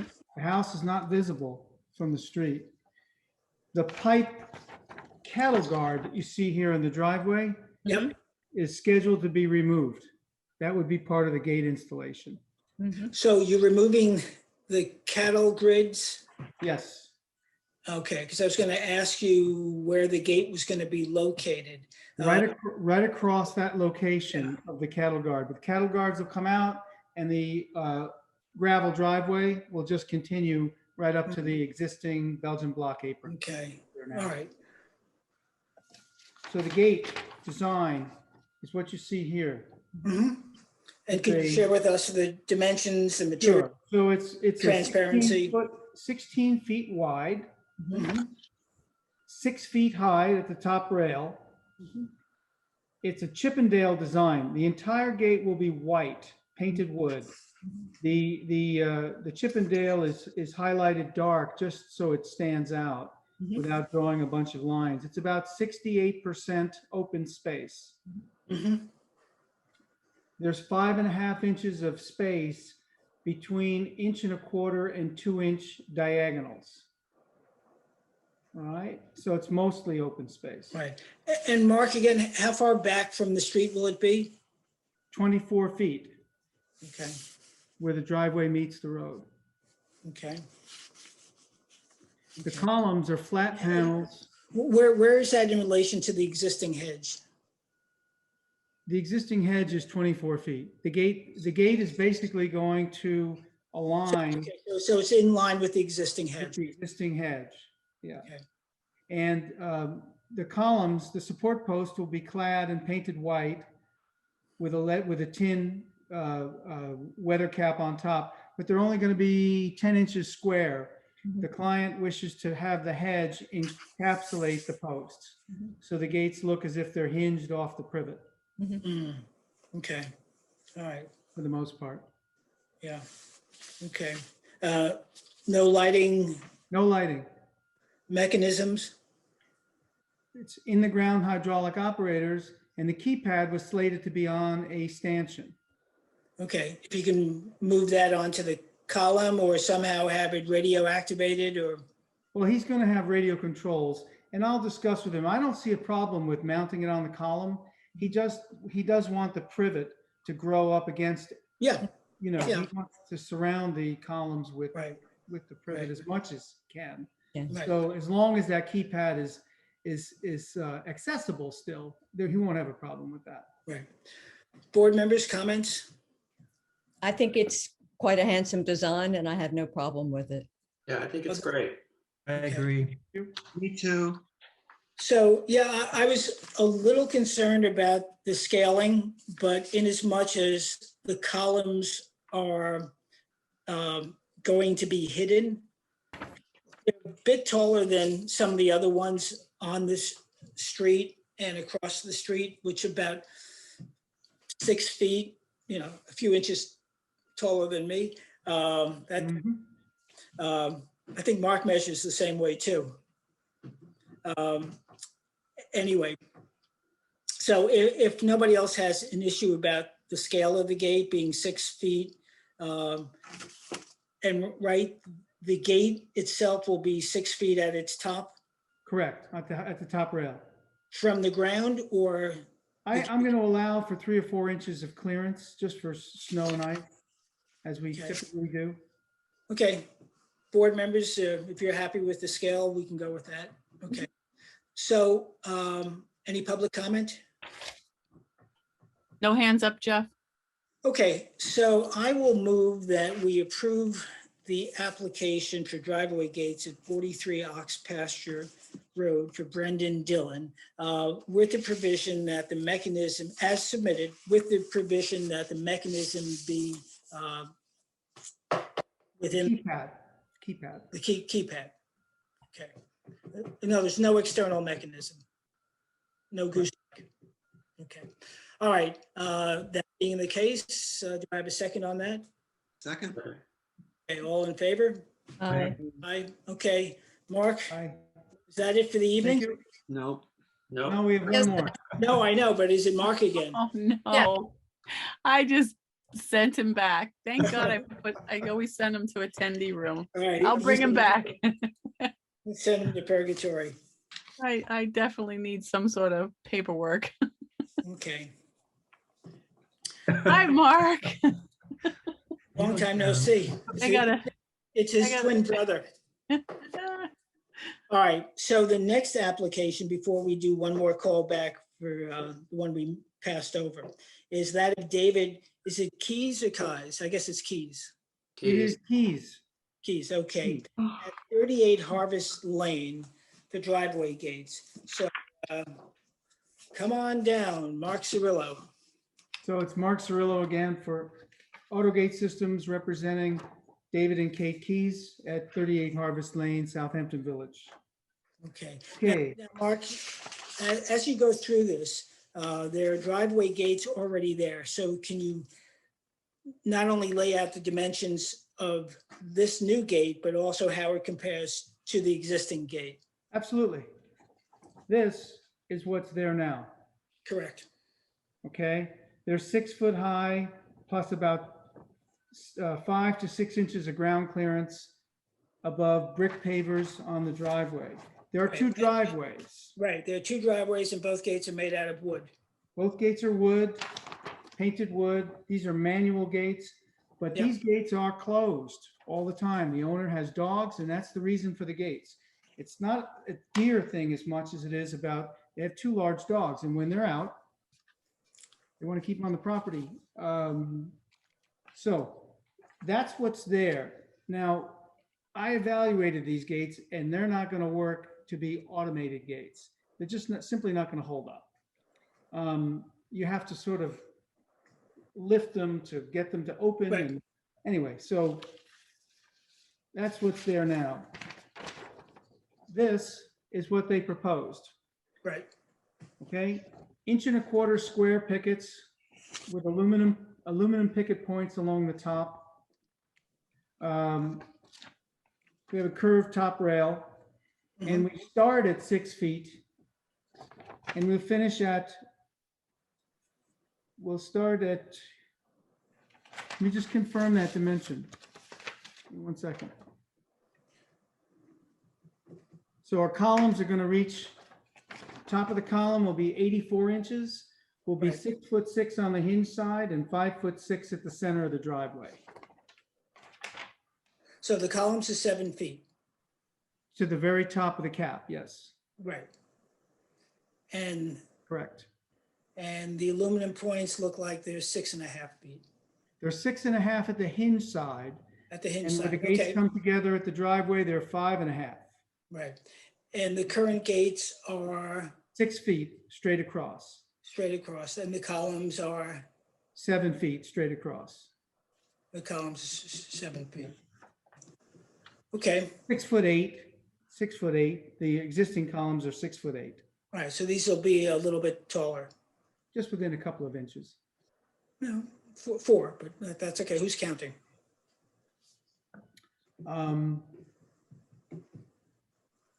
The present configuration, we're probably going to do an entry gate, and I believe that's going to be to the south driveway, or if you're looking at the property, the entrance gate would be to the left and the exit gate would be to the right. As you can see from the first photo I showed you, both driveways, you're basically superimposing over the house. So the gate, the gate has to relate to the house in some way because the house is there. Yeah.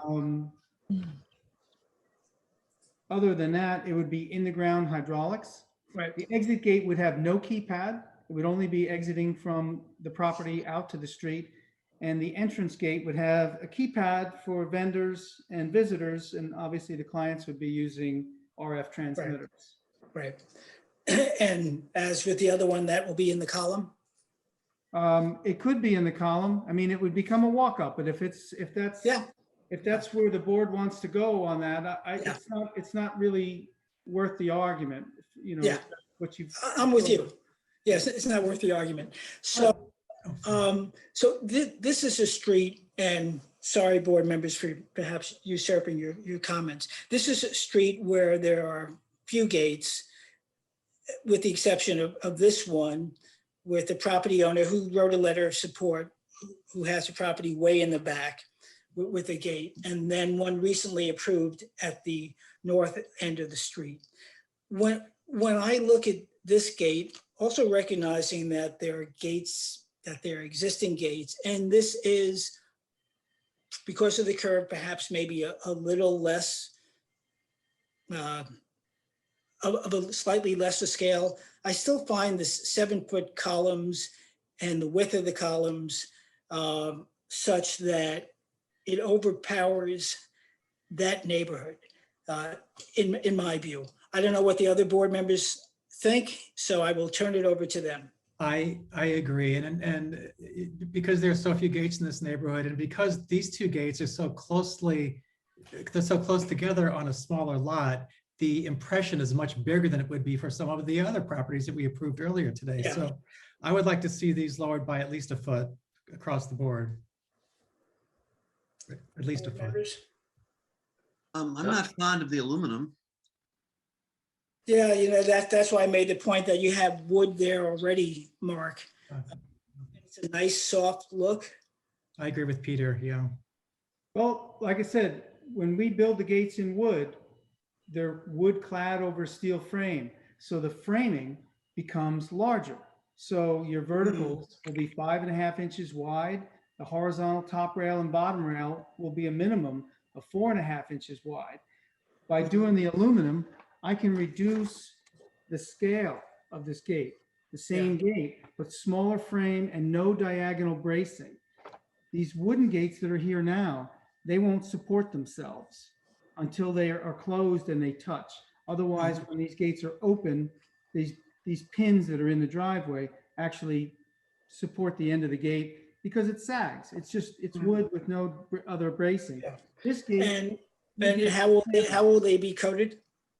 These would be a paint finish, but it would be a satin white, no gloss. Okay. All right. So there's some concern about material. There's surely some concern about scale. I mean, if I can, on the columns, these columns are our standard 16-inch wide column, right? Yeah.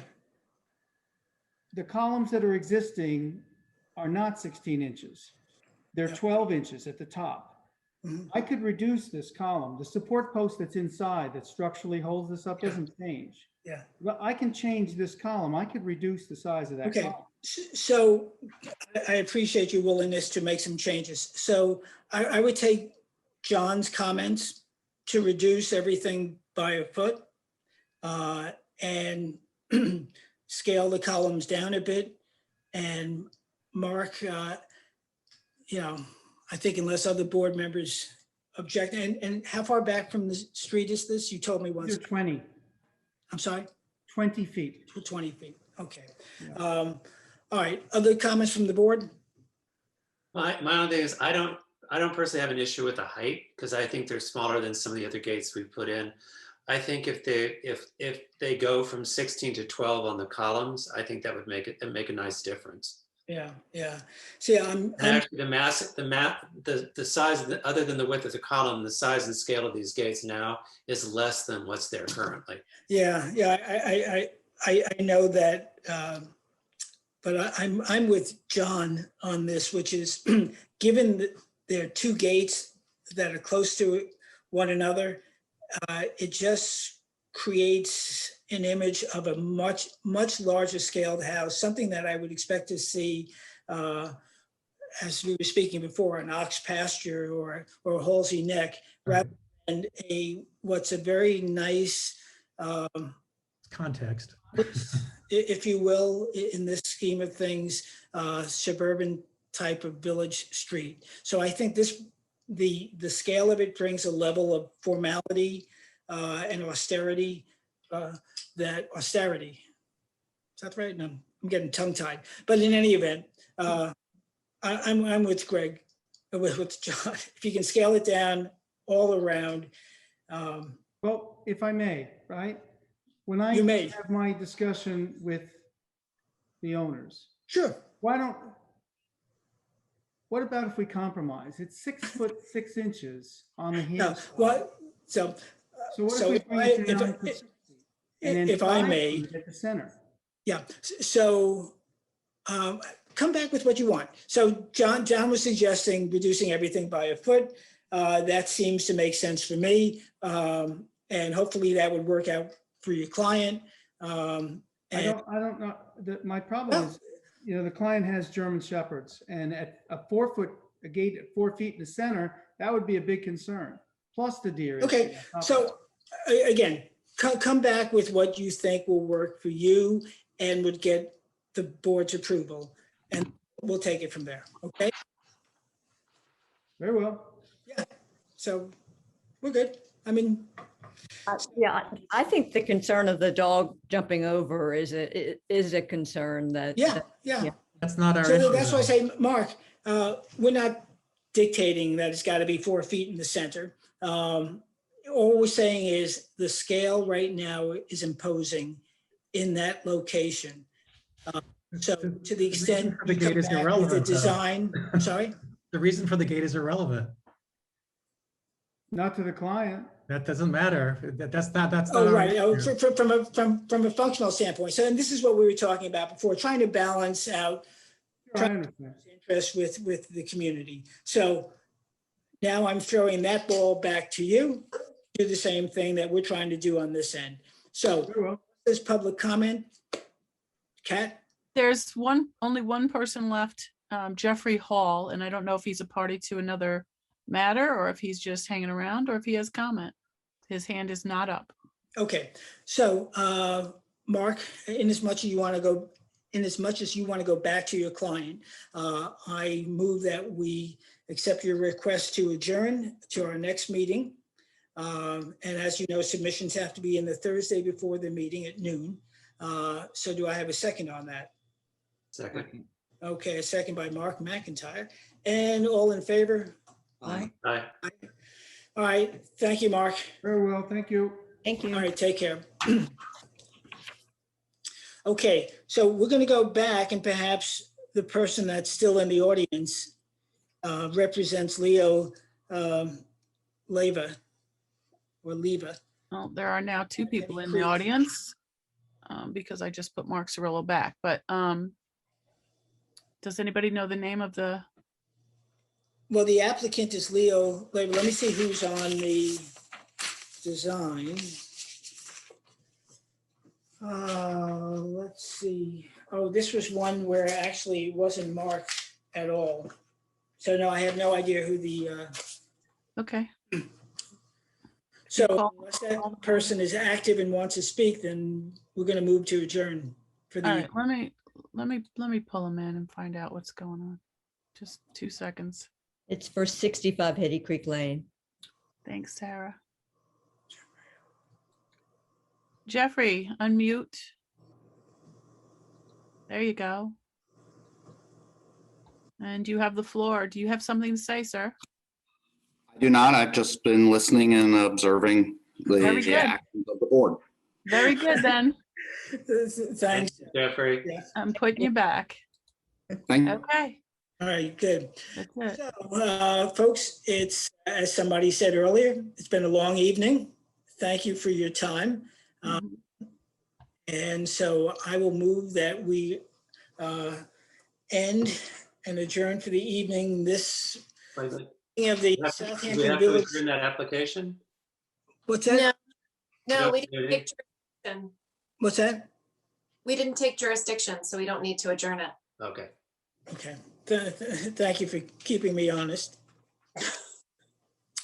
With that, we close the meeting of the Board of Architectural Review and Historic Preservation this May 10th, 2021 at 10:15. All in favor? All right.